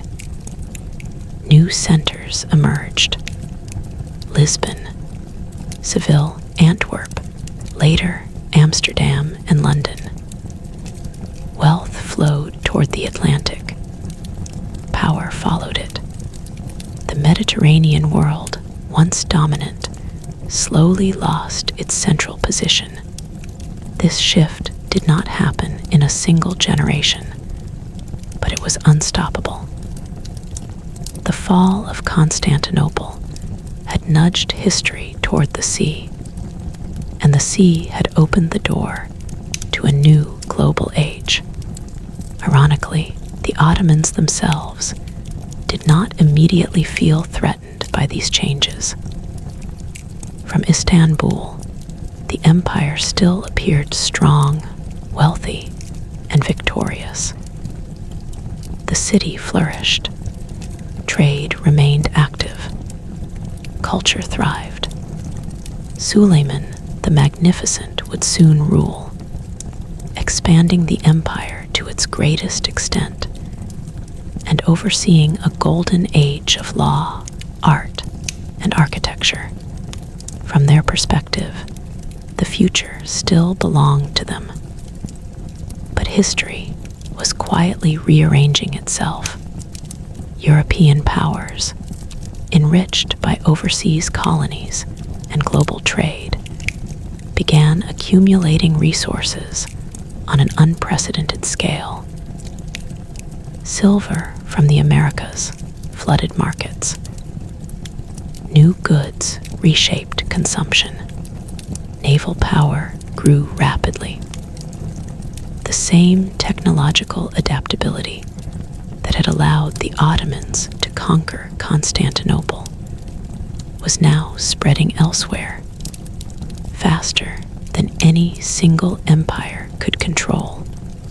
Meanwhile, Constantinople's symbolic meaning continued to evolve. For Muslims, it stood as proof that destiny favored strength, unity, and vision. For Christians, it remained a wound and a warning. For scholars, it became a turning point, marking the end of the ancient world and the beginning of the modern one. The phrase, "the fall of Constantinople," gradually came to represent far more than the loss of a city. It became shorthand for transition itself. Within Istanbul, daily life carried on beneath this heavy symbolism. The city grew larger, richer, and more complex. New generations walked streets paved with memories they did not personally share. To them, the siege of 1453 was already distant, retold through stories and rituals rather than lived experience. Time softened the sharpest edges of trauma, even if it never erased them completely. Hagia Sophia stood quietly at the center of this layered reality. Its dome still dominated the skyline.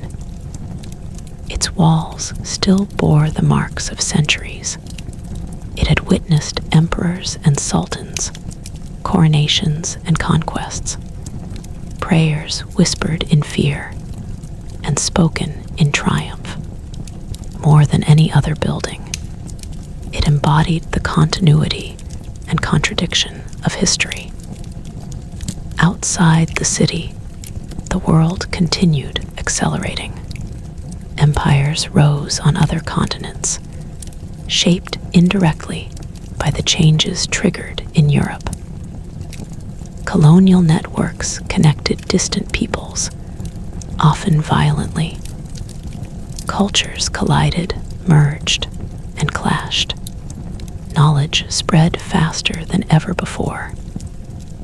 The globe began to feel smaller, more connected, more dangerous. And yet, at the root of this vast transformation lay a single siege, a young sultan with ambition. Ancient walls tested by new weapons, a city caught between past and future.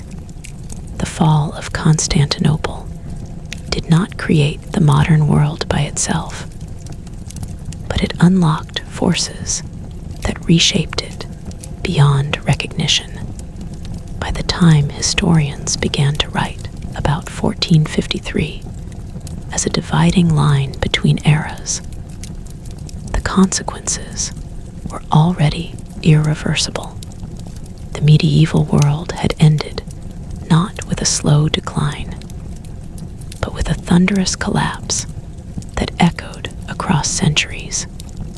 And in the final part of this story, those echoes would come together, revealing how the fall of one city became one of the defining moments in all of human history, a moment that continues to shape the world long after the smoke cleared from its shattered walls. By the time the century of blood and ambition began to crawl toward its final breaths, the war no longer felt like a clash between crowns, but like a curse etched into the soil itself, a memory of violence passed from father to son, from burned village to rebuilt town, from whispered prayers to bitter oaths. Generations had grown up knowing nothing but marching boots, foreign banners, and the sound of church bells ringing not for weddings, but for warnings. And yet, within that exhaustion, something began to shift. France, once fractured and humiliated, slowly pulled itself together, not through grand declarations, but through stubborn survival, through farmers returning to fields scarred by hooves, through towns reinforcing walls not just with stone, but with resolve, and through a people who had learned, painfully, that unity was no longer a luxury, but a necessity. England, stretched thin by distance, money, and its own internal chaos, found its grip weakening, victories turning hollow, supply lines fraying, and soldiers wondering why they were dying on foreign land for a glory that no longer felt reachable. Battles still came, brutal and unforgiving, but they lacked the confidence of earlier years. Commanders hesitated, alliances wavered, and even triumphs tasted like ash, because everyone, on both sides, sensed that the end was approaching, though no one could yet see its shape. As the war dragged on, its true cost became impossible to ignore, not in the counting of territories, but in the empty chairs at family tables, the abandoned monasteries, the ruined marketplaces where trade once flowed like blood through the veins of Europe. The economy lay broken, coinage debased, trust shattered, and entire regions lived in a permanent state of recovery that never quite arrived. Soldiers turned mercenary, loyalty shifted with payment, and discipline eroded, turning armed men into roaming threats, even after battles ended. The church preached peace, but profited from influence. Nobles spoke of honor while squeezing peasants dry, and kings learned that ruling a kingdom exhausted by war required as much fear as faith. Yet from this decay, new ideas quietly took root. The notion that a nation was more than a king's claim, that language, land, and shared suffering could bind people more tightly than dynastic bloodlines. France, in particular, began to see itself not just as territory to be inherited, but as a homeland to be defended. And that realization, born in fire and famine, would outlive the war itself. In its final movements, the conflict no longer roared, it limped, staggering forward under the weight of its own history, until treaties replaced swords and negotiations took the place of sieges. When the fighting finally ceased, it did not feel like victory or defeat so much as a collective exhale, a stunned silence after a storm that had lasted a lifetime. England withdrew, not because it was utterly destroyed, but because it could no longer justify the cost, and France emerged battered, yet whole, sovereign in a way it had never truly been before. But the end of the 100 Years, war did not bring peace in the way songs and chronicles would later claim. It left behind a Europe forever changed, hardened, centralized, and more capable of destruction than ever. The medieval world, with its loose loyalties and knightly ideals, had been torn apart, replaced by stronger states, standing armies, and a colder understanding of power. And so, as the last embers of the war faded into history, what remained was not just the memory of a conflict that spanned a century, but the birth of a new era, forged by suffering, where nations rose from the ashes, carrying the scars of a war that had shaped their identity, their borders, and their future forever, even after the guns fell silent and the banners no longer clashed across the horizon. The world continued to feel the tremors of the 100 Years' War. Its impact extended far beyond the fields and towns where men had died in uncountable numbers. The war had left a deep imprint on society itself, reshaping class structures, economies, and the very understanding of what it meant to belong to a nation. In France, the war had tested the limits of feudal loyalty. Nobles who had once wielded near-autonomous power were now dependent on the crown for survival, protection, and political legitimacy. This shift marked a profound centralization of authority. Kings, having survived decades of humiliation and crisis, began to wield power in ways that no medieval monarch had dared before. Institutions that had once been little more than symbolic frameworks now became active tools of governance. Taxes were collected more efficiently. Armies were maintained more systematically. Laws were enforced with new rigor. The seeds of the modern state, watered by centuries of conflict, were beginning to sprout in the fertile soil of suffering and necessity. For ordinary people, life after the war was a fragile balance between relief and lingering trauma. Villages that had been sacked now tried to rebuild. Though the scars of battle, burned homes, empty fields, and mass graves remained stubborn reminders of the past, survivors carried both physical and emotional wounds. The blackened ruins of once thriving markets reflected not only economic loss, but the deeper disruption of community life. Generations of families had been uprooted. Children who had grown up amidst constant skirmishes had learned fear as a daily companion. Priests, scholars, and artisans struggled to restore both faith and knowledge in communities where despair had been pervasive.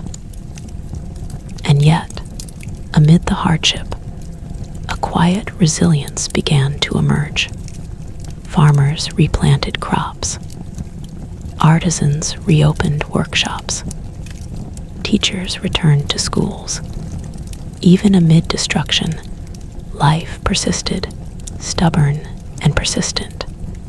The war also accelerated changes in military technology and tactics. The age of the armored knight, once the symbol of European warfare, had passed. Gunpowder, cannons, and crossbows had decisively demonstrated that traditional fortifications and cavalry charges were no longer sufficient. Castles, no matter how thick their walls, could be breached if the attackers employed heavy artillery. Armies evolved, becoming more professional, disciplined, and reliant on specialized troops rather than feudal levies.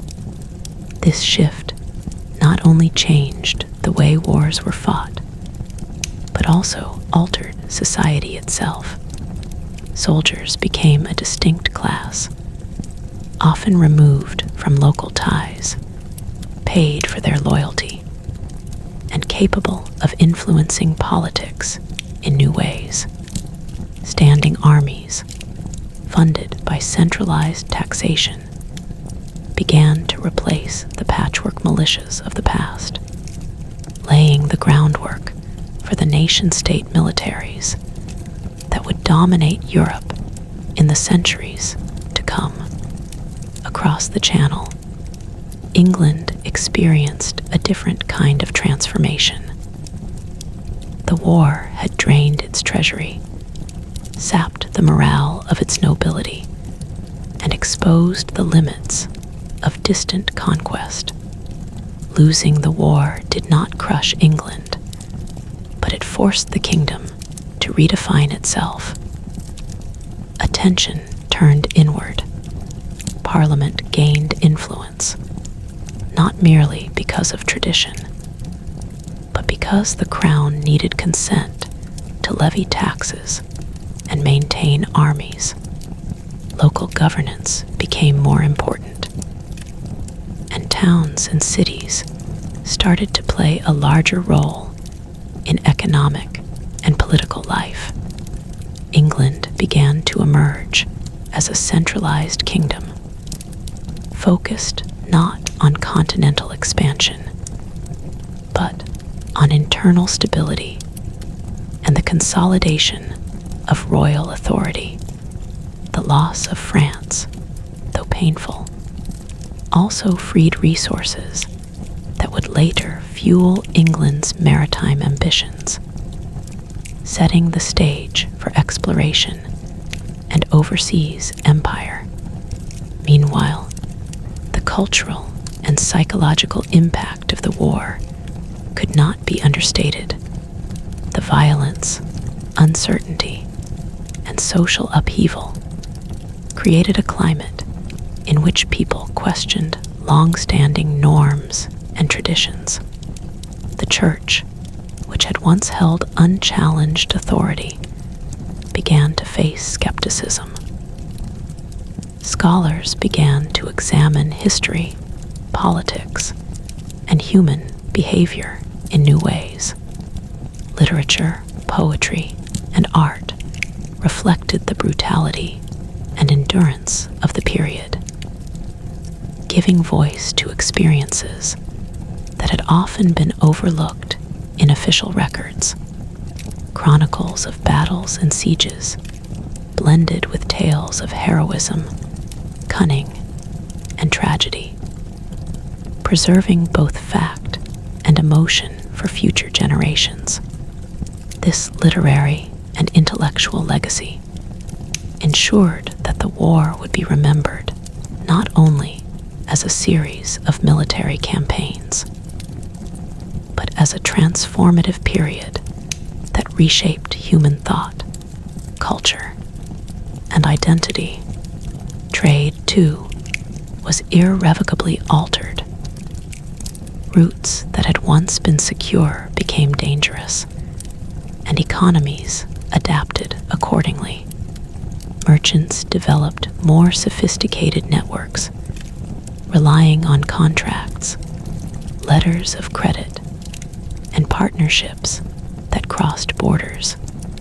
The disruption of local economies accelerated the growth of long-distance trade, particularly as Italian city-states like Venice and Genoa expanded their influence to fill the void left by war-torn regions. The movement of goods became increasingly tied to the movement of ideas. With commerce came cultural exchange, knowledge, and technology, all of which had been shaped, in part, by the turmoil and necessity imposed by the war. And yet, amid all this transformation, war left a lingering shadow. The fear of foreign invasion, internal rebellion, and social upheaval remained deeply embedded in the consciousness of Europe. Communities had learned to defend themselves, not only with walls and weapons, but with resilience, ingenuity, and networks of trust. The collective trauma of decades of conflict left a cautious, pragmatic mentality among rulers and citizens alike. They remembered the fragility of life, the suddenness of destruction, and the thin line that separates survival from annihilation.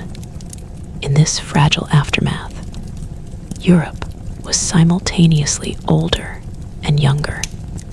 It was older in the sense of understanding the consequences of sustained conflict, and younger because it was entering an era of unprecedented possibility.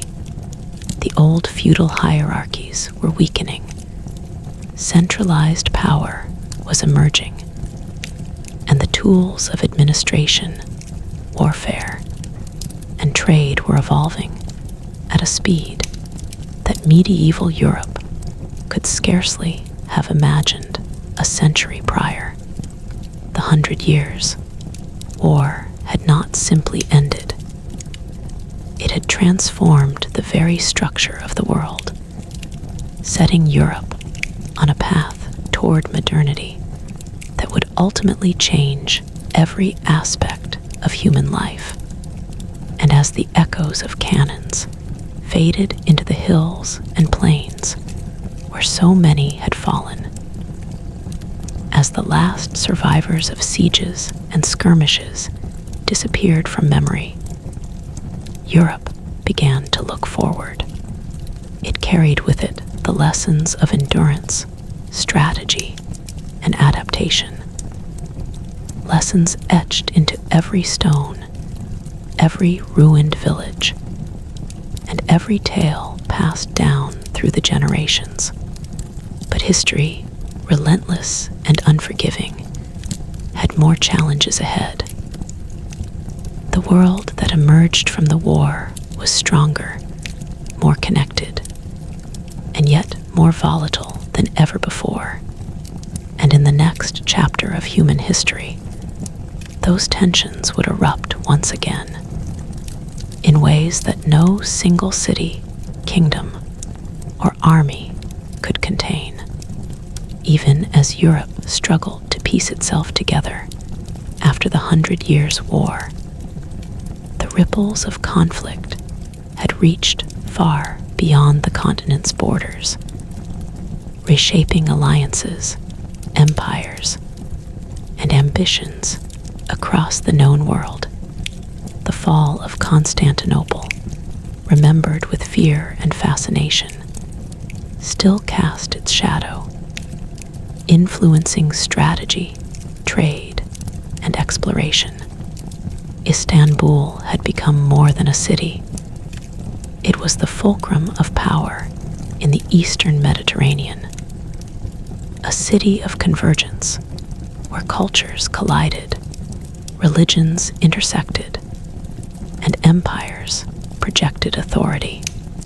The Ottomans, having solidified their hold, now understood the full potential of their conquest. Constantinople was no longer a prize to be won. It was a base from which they could control the trade routes of Europe and Asia, dictate diplomatic relations, and challenge the ambitions of distant powers.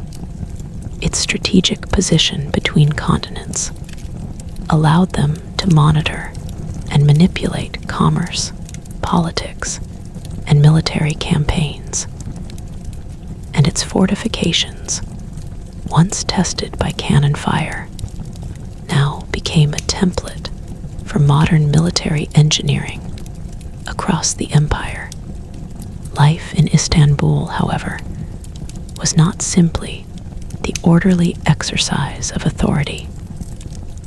The city was alive with contradictions.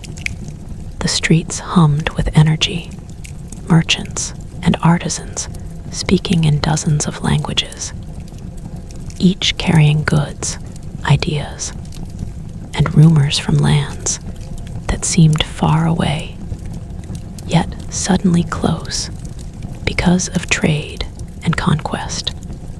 Mosques rose where churches once dominated, and yet Hagia Sophia, magnificent and solemn, continued to draw worshippers and awe alike, its mosaics and domes testifying to a civilization that refused to be forgotten. Minarets pierced the skyline, signaling the presence of Islam, while Byzantine columns, inscriptions, and arches reminded all who walked there that history does not vanish. It adapts and persists. The city's very architecture became a lesson in resilience, a living narrative of conquest, survival, and transformation. The people of Istanbul, both newcomers and survivors of Constantinople, learned to navigate this complex reality. Muslims who settled in the city sought positions in government, trade, or the military, leveraging opportunity created by conquest. Christians who had survived the siege adjusted to new laws and governance, retaining their faith and culture under the millet system, which allowed internal self-rule while asserting Ottoman supremacy. Jews who had found refuge from persecution in other lands often prospered as merchants and financiers. Together, these communities created a cosmopolitan center, unlike anything Europe had yet produced. The city became a hub of learning, science, philosophy, and art, drawing scholars from distant lands who brought with them manuscripts, instruments, and knowledge that had survived centuries of upheaval. Beyond the city, the consequences of Constantinople's fall reshaped global trade and exploration. European merchants, frustrated by Ottoman control of the traditional land routes to Asia, looked toward the sea. Portuguese navigators explored the western coast of Africa, seeking passages to India that bypassed the Ottomans. Spanish explorers sailed west, unintentionally discovering the Americas. The disruption of overland trade routes had sparked a revolution in navigation, cartography, and maritime technology. The oceans became a new arena of ambition, opportunity, and danger. And Constantinople's conquest was the catalyst that pushed Europe into the age of discovery. Meanwhile, the Ottoman Empire continued to expand, consolidating power in Anatolia, the Balkans, and beyond. The sultans understood that military might alone was not enough to maintain control over such a vast, diverse territory. Administrative reforms, legal codification, and careful management of religious and ethnic groups allowed the empire to stabilize.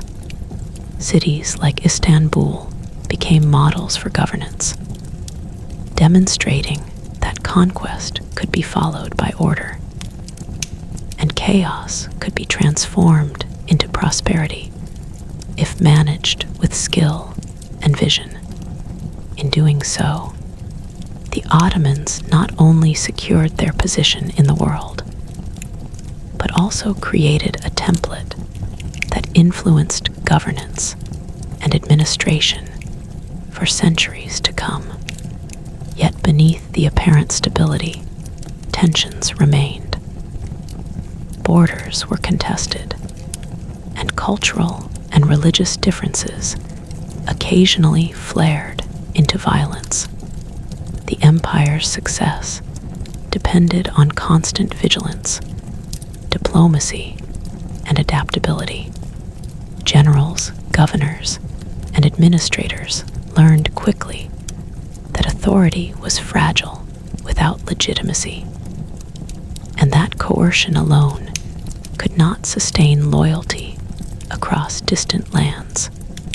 Stories of rebellions, betrayals, and local uprisings circulated through the empire, reminding all that even the greatest powers were never immune to disruption. Meanwhile, the psychological impact of Constantinople's fall continued to resonate in Europe. Scholars, artists, and rulers remembered the city not just as a prize, but as a warning. The old medieval world, where kings, knights, and castles dominated, had proven insufficient against new technology, disciplined armies, and strategic innovation. Europe adapted, learning from both the successes and failures of its neighbors. Universities revisited classical texts, not merely to admire ancient thought, but to understand strategy, governance, and innovation. Military academies studied sieges, fortifications, and logistics, ensuring that Europe would never again be so vulnerable. The fall of Constantinople had also reshaped culture and identity. In the minds of Europeans, it became a symbol of both fear and inspiration. Stories of bravery, tragedy, and loss were retold in literature, art, and song. Artists depicted the grandeur of the fallen city, blending nostalgia with contemporary observation. Poets mourned the loss of an age, but also celebrated resilience. These narratives, passed from one generation to the next, shaped the European imagination, influencing not only politics and strategy, but also philosophy, religion, and the arts. Even centuries later, the echoes of May 29, 1453, continued to reverberate. Istanbul remained a bridge between worlds, a reminder that history does not unfold in isolation. One siege, one conquest, had redirected trade, inspired exploration, challenged religious and political structures, and reshaped societies on multiple continents. The fall of Constantinople was no longer just a moment in time. It had become a turning point, a fulcrum on which the modern world tilted, slowly but inevitably, toward global interconnectedness, technological advancement, and the reshaping of empires. And yet, even with these monumental changes, one truth remained clear. History is not determined by walls or armies alone. It is determined by how people respond, adapt, and endure. The fall of Constantinople was not simply the story of a city lost. It was the story of human resilience, ambition, and the unstoppable drive to reshape the world. as the centuries unfolded, the lessons of that day continued to ripple outward, reminding everyone who looked to the past that the future is always being written by the echoes of what came before. Tilda, as the Ottoman Empire settled into its role as a dominant power, the world beyond Istanbul continued to shift in ways both subtle and dramatic, shaped in large part by the aftershocks of Constantinople's fall. Trade, exploration, religion, and warfare were all caught in the same current, pulled inexorably forward by a single moment that had changed the rules of power. Europe, though bruised and exhausted, had begun to adapt, and the changes that took root during the late 15th and early 16th centuries were profound. The sense of vulnerability caused by the loss of Constantinople spurred innovation. Cities fortified themselves more intelligently, armies trained more rigorously, and nations invested in knowledge, infrastructure, and technology in a way that would have been unthinkable just decades before. The medieval reliance on knights and castles was giving way to the dawn of modern strategy, a world in which intellect and logistics could determine outcomes as much as courage and force. Merchants, explorers, and scholars moved with renewed purpose. Venice and Genoa, previously dominant in Mediterranean trade, were forced to navigate a new reality in which Ottoman control over key ports and routes meant risk as well as opportunity. Spices, silks, and other luxury goods still flowed, but the pathways were no longer guaranteed, and the European imagination turned west and south in search of alternatives. Portugal's maritime expeditions reached farther down Africa's coast, mapping uncharted waters and opening new routes to India. Spain sponsored voyages across the Atlantic, which would ultimately lead to the discovery of vast new lands and resources. These journeys were not simply economic ventures. They were a response to a geopolitical shock that had begun decades earlier, with the walls of Constantinople crumbling beneath cannons. Every sailor, navigator, and merchant was, in a sense, reacting to the echoes of that siege, even if they did not realize it. The cultural repercussions were equally profound. Byzantine scholars who fled to Italy brought with them manuscripts and knowledge that fueled the Renaissance. Ancient texts, preserved for centuries in Constantinople, became accessible to European thinkers. Artists studied Greek and Roman works with renewed intensity. Philosophers re-examined classical ideas alongside contemporary humanist thought. The intellectual energy that surged from these interactions helped shift Europe toward modern science, literature, and art.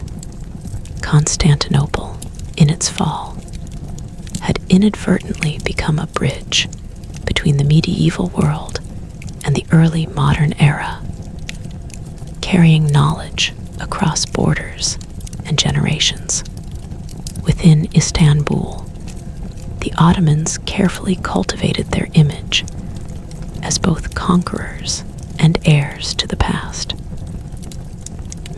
II and his successors understood the power of symbolism. They retained the grandeur of Byzantine architecture, preserved key institutions, and used the city as a living demonstration of Ottoman authority. Mosques, palaces, and marketplaces expanded, blending Islamic and Byzantine styles. The city became a model of cosmopolitan governance, accommodating diverse peoples while asserting imperial dominance. Christians, Jews, and Muslims coexisted under the millet system, each group managing its internal affairs, but remaining subject to the overarching authority of the Sultan. This arrangement required careful balancing, diplomacy, and constant attention. Yet it allowed Istanbul to thrive where other cities had struggled after conquest. The strategic importance of Constantinople also influenced Ottoman foreign policy for generations. Control over the Bosporus meant not only economic power, but the ability to influence European diplomacy. Coastal cities and fortresses along the Aegean and Mediterranean were fortified, garrisons strengthened, and fleets expanded. The Ottomans became adept at using both military force and negotiation to manage relations with neighboring states. Their reach extended into the Balkans, North Africa, and beyond, projecting influence that European powers could no longer ignore. The psychological impact of this power was immense.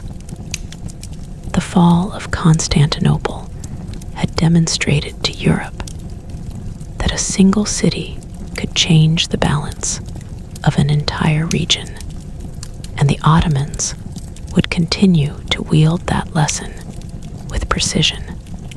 At the same time, Europe itself was transforming. The devastation of war, the loss of Constantinople, and the pressure to find new trade routes forced rulers, scholars, and merchants to innovate. Governments centralized authority, creating bureaucracies capable of managing resources and enforcing laws over larger territories.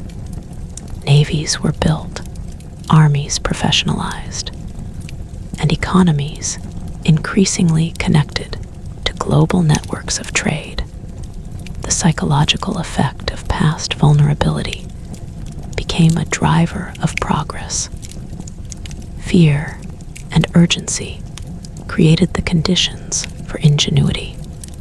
Cities like Lisbon, Seville, and Antwerp flourished, becoming hubs of commerce, learning, and culture. While nations once bound by medieval traditions embraced a more modern approach to power, religion, too, was reshaped by the fall.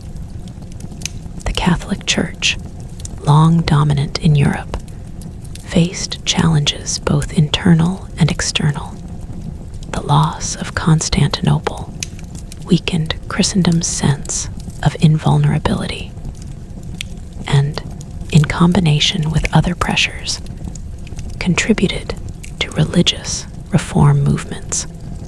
The Protestant Reformation, which would emerge a few decades later, drew upon centuries of social, political, and spiritual tension, including the realization that traditional authority could be contested.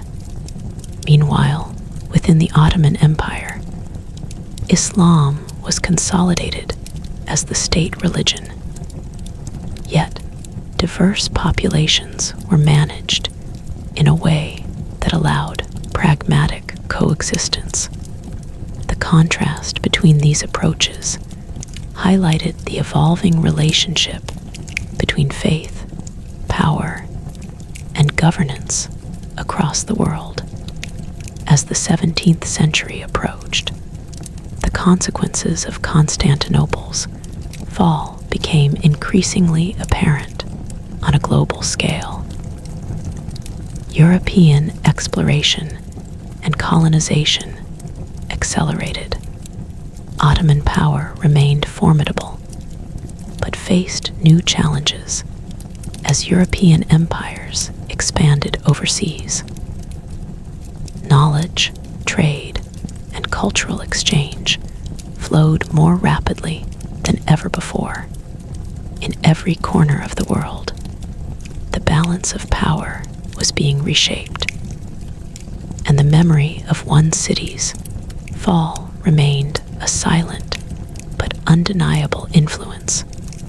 And as Istanbul continued to grow, bustling with life, commerce, and politics, the echoes of that single day in 1453, of walls crumbling, of cannon fire, of emperors fleeing, and sultans triumphing, continued to resonate.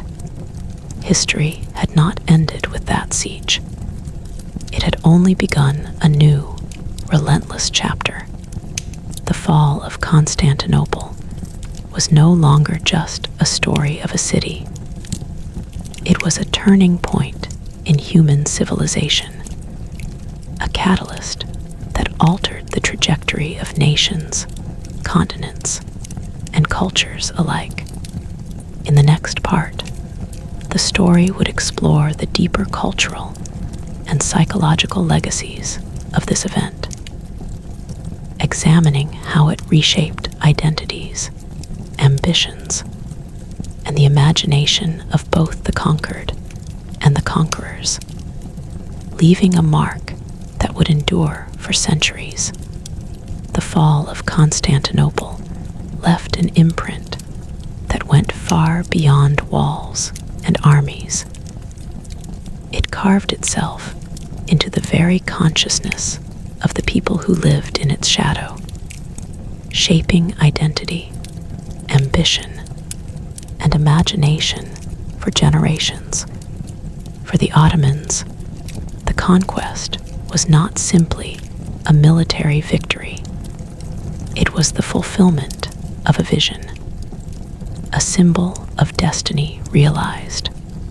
Maimed II, still young at the time of the siege, became legendary not only as a strategist, but as a figure who bridged past and future. In him, the empire saw the embodiment of ambition tempered by calculation, of faith harnessed to action, of history rewritten by those willing to seize the moment. Stories of his clever tactics, his patience in waiting for the right opportunity, and his courage under pressure were told in palaces and marketplaces alike, becoming part of the mythos of Istanbul.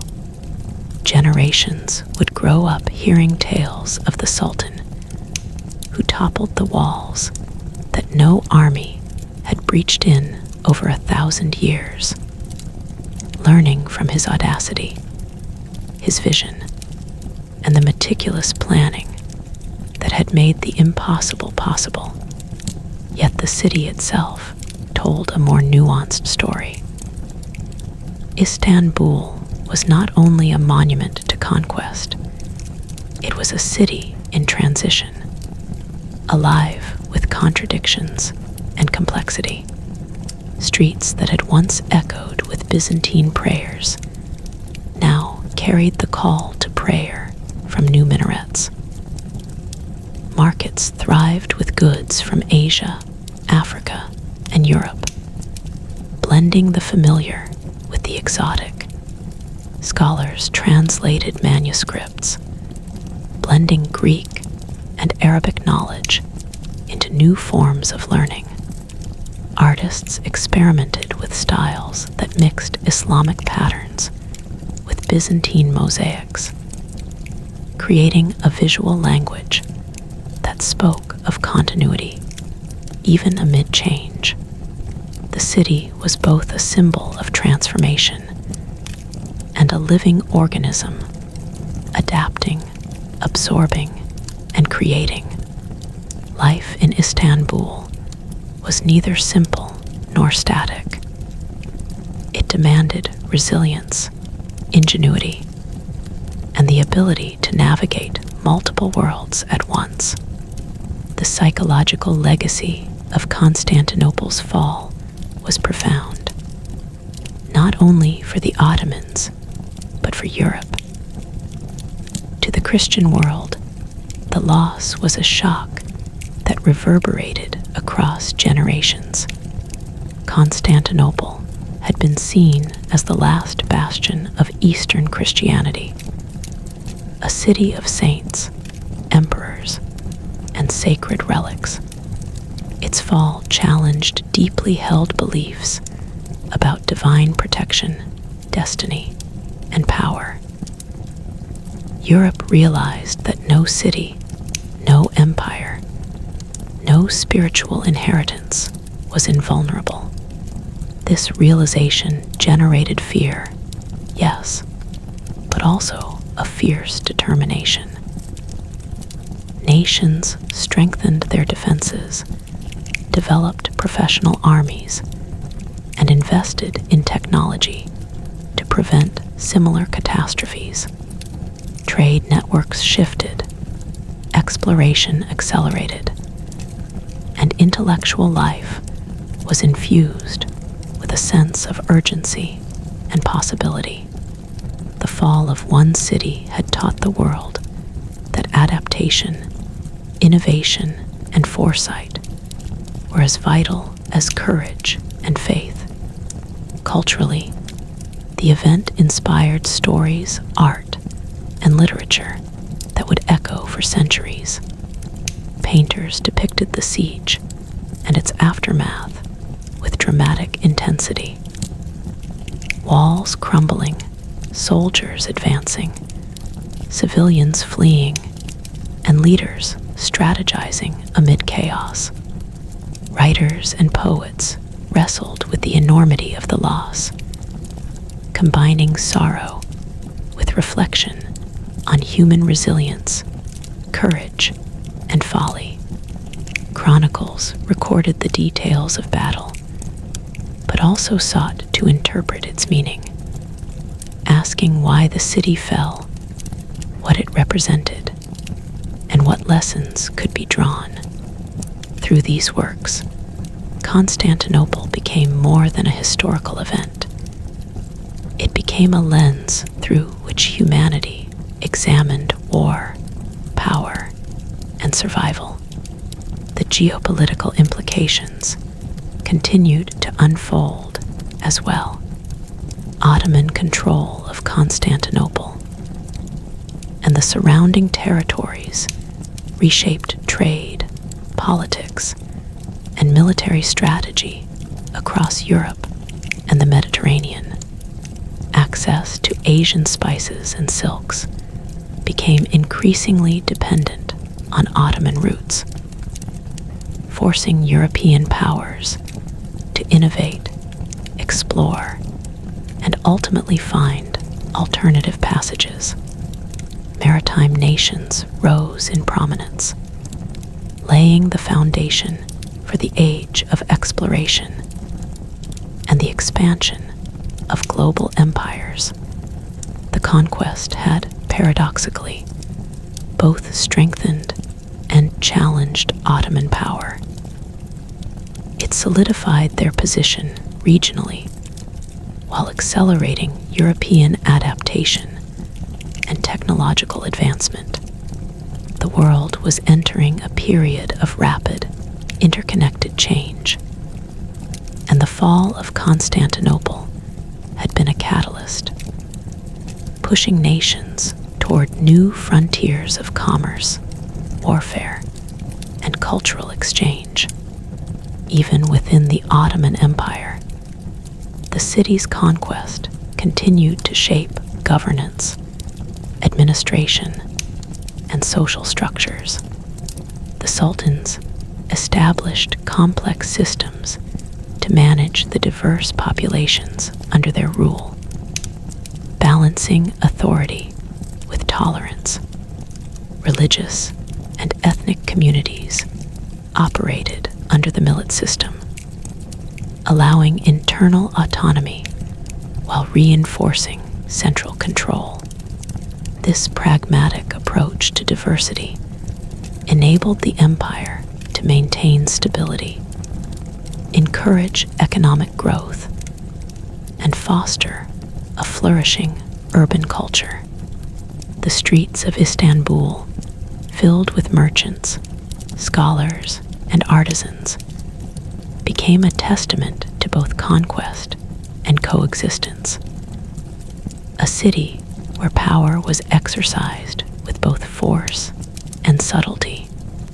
Ultimately, the fall of Constantinople was a turning point not only in the Middle Ages, but in human history itself. It marked the end of one era and the beginning of another, a period in which old certainties were overturned, new possibilities emerged, and the world became a more interconnected, dynamic, and challenging place. It was a reminder that empires rise and fall, that technology and strategy can redefine power, and that the human capacity for resilience, adaptation, and ambition is endless. The echoes of that siege, of those crumbling walls and triumphant banners, continued to shape the politics, culture, and imagination of generations, leaving an indelible mark on the course of civilization. And as the centuries unfolded, the story of Constantinople remained a mirror, reflecting both the fragility and the strength of human endeavor. A city that had fallen, risen, and continued to inspire the world with lessons that were as relevant for the explorers, rulers, and dreamers of the future as they had been for those who witnessed the smoke and fire of 1453. In the final part, the story will weave together all these threads, exploring how the fall of Constantinople became a defining event that shaped the trajectory of nations, the movement of peoples, and the imagination of the world for centuries to come. The fall of Constantinople in 1453 was more than a single military victory. It was a pivot point in human history, a moment when centuries-old structures of power, faith, and trade were irrevocably altered. As the dust settled over the broken walls and shattered gates, the world began to see the consequences not only in maps and borders, but in the very rhythms of daily life, in commerce, culture, and thought. The city, reborn as Istanbul, became a symbol of both conquest and continuity, where the grandeur of the Byzantine past met the ambitious vision of the Ottomans. Hagia Sophia, once a cathedral, now a mosque, stood as a silent witness to history's relentless march. Its soaring dome reflecting both triumph and tragedy. The people of the city, Muslims, Christians, and Jews, learned to coexist under new governance, creating a vibrant, cosmopolitan society that blended traditions, languages, and ideas, while serving as the heart of a growing empire that would shape global politics for centuries. For Europe, the fall was a wake-up call. It shattered the illusion that Christian strongholds in the East were invincible and revealed the potency of gunpowder, disciplined armies, and strategic innovation. Nations that had once been content to rely on medieval fortifications and feudal levies began to rethink the fundamentals of power. Kings centralized authority, invested in standing armies, and embraced technology. Cities fortified themselves in ways previously unimaginable, and scholars began to study strategy, logistics, and mathematics with renewed vigor. The psychological impact lingered. Europeans knew that a single city, long thought secure, had fallen to force, vision, and planning. Fear transformed into determination, and determination into innovation. The reverberations of Constantinople's conquest reached far beyond its walls, fueling exploration, prompting new trade routes, and indirectly setting the stage for the age of discovery. Merchants and navigators, frustrated by Ottoman control of traditional trade paths to the east, sought alternative routes across uncharted oceans. Portugal charted the African coast, while Spain sailed westward, inadvertently encountering the Americas. These voyages reshaped the world's economic and cultural geography. The silver, spices, and treasures that flowed across oceans altered wealth and power, while the exchange of ideas, plants, and technologies connected continents in ways unimaginable a century earlier. Constantinople's fall, though a regional event, had global consequences, pushing Europe outward, forcing it to innovate, adapt, and expand. Culturally, the siege inspired generations of artists, writers, and scholars. Painters captured the drama of the battle, depicting crumbling walls, advancing soldiers, and the despair and courage of civilians. Writers immortalized the event in poetry, chronicles, and stories, blending fact and legend to preserve memory. The fall became a metaphor for human ambition, resilience, and the fragility of even the mightiest empires. It was both a warning and an inspiration, a reminder that history could turn in a single day, yet also that vision, courage, and ingenuity could redefine the possible. The Byzantine scholars who fled to Italy carried with them manuscripts that would fuel the Renaissance, ensuring that knowledge and culture endured even amid destruction.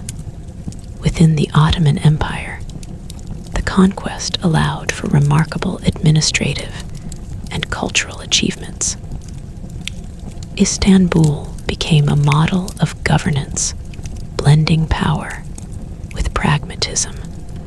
The millet system allowed diverse communities to manage internal affairs, fostering coexistence while reinforcing central authority. Trade, education, and the arts flourished. The city was no longer simply a prize. It was a living, breathing capital, a testament to the empire's vision and organizational skill. The Ottomans learned that conquest alone was insufficient. Prosperity and stability required law, order, and accommodation. The city became a symbol of adaptability, demonstrating how cultures could merge, evolve, and thrive in the aftermath of upheaval. Yet, despite stability, the fall of Constantinople remained a cautionary tale. For Europe, it was a lesson in vigilance, strategy, and technological adaptation. For the Ottomans, it was proof that ambition and planning could achieve the extraordinary. For the world, it was a reminder that borders, empires, and cities are fragile, that power shifts with ideas, innovation, and action. History, shaped by human choices and chance, could pivot in a single moment, leaving effects that rippled across centuries and continents. The legacy of 1453 endured not only in politics and trade, but in imagination. The city's fall was studied, remembered, and mythologized. Artists, scholars, and storytellers drew lessons from courage, failure, and ingenuity. Military leaders analyzed strategy and logistics. Philosophers and writers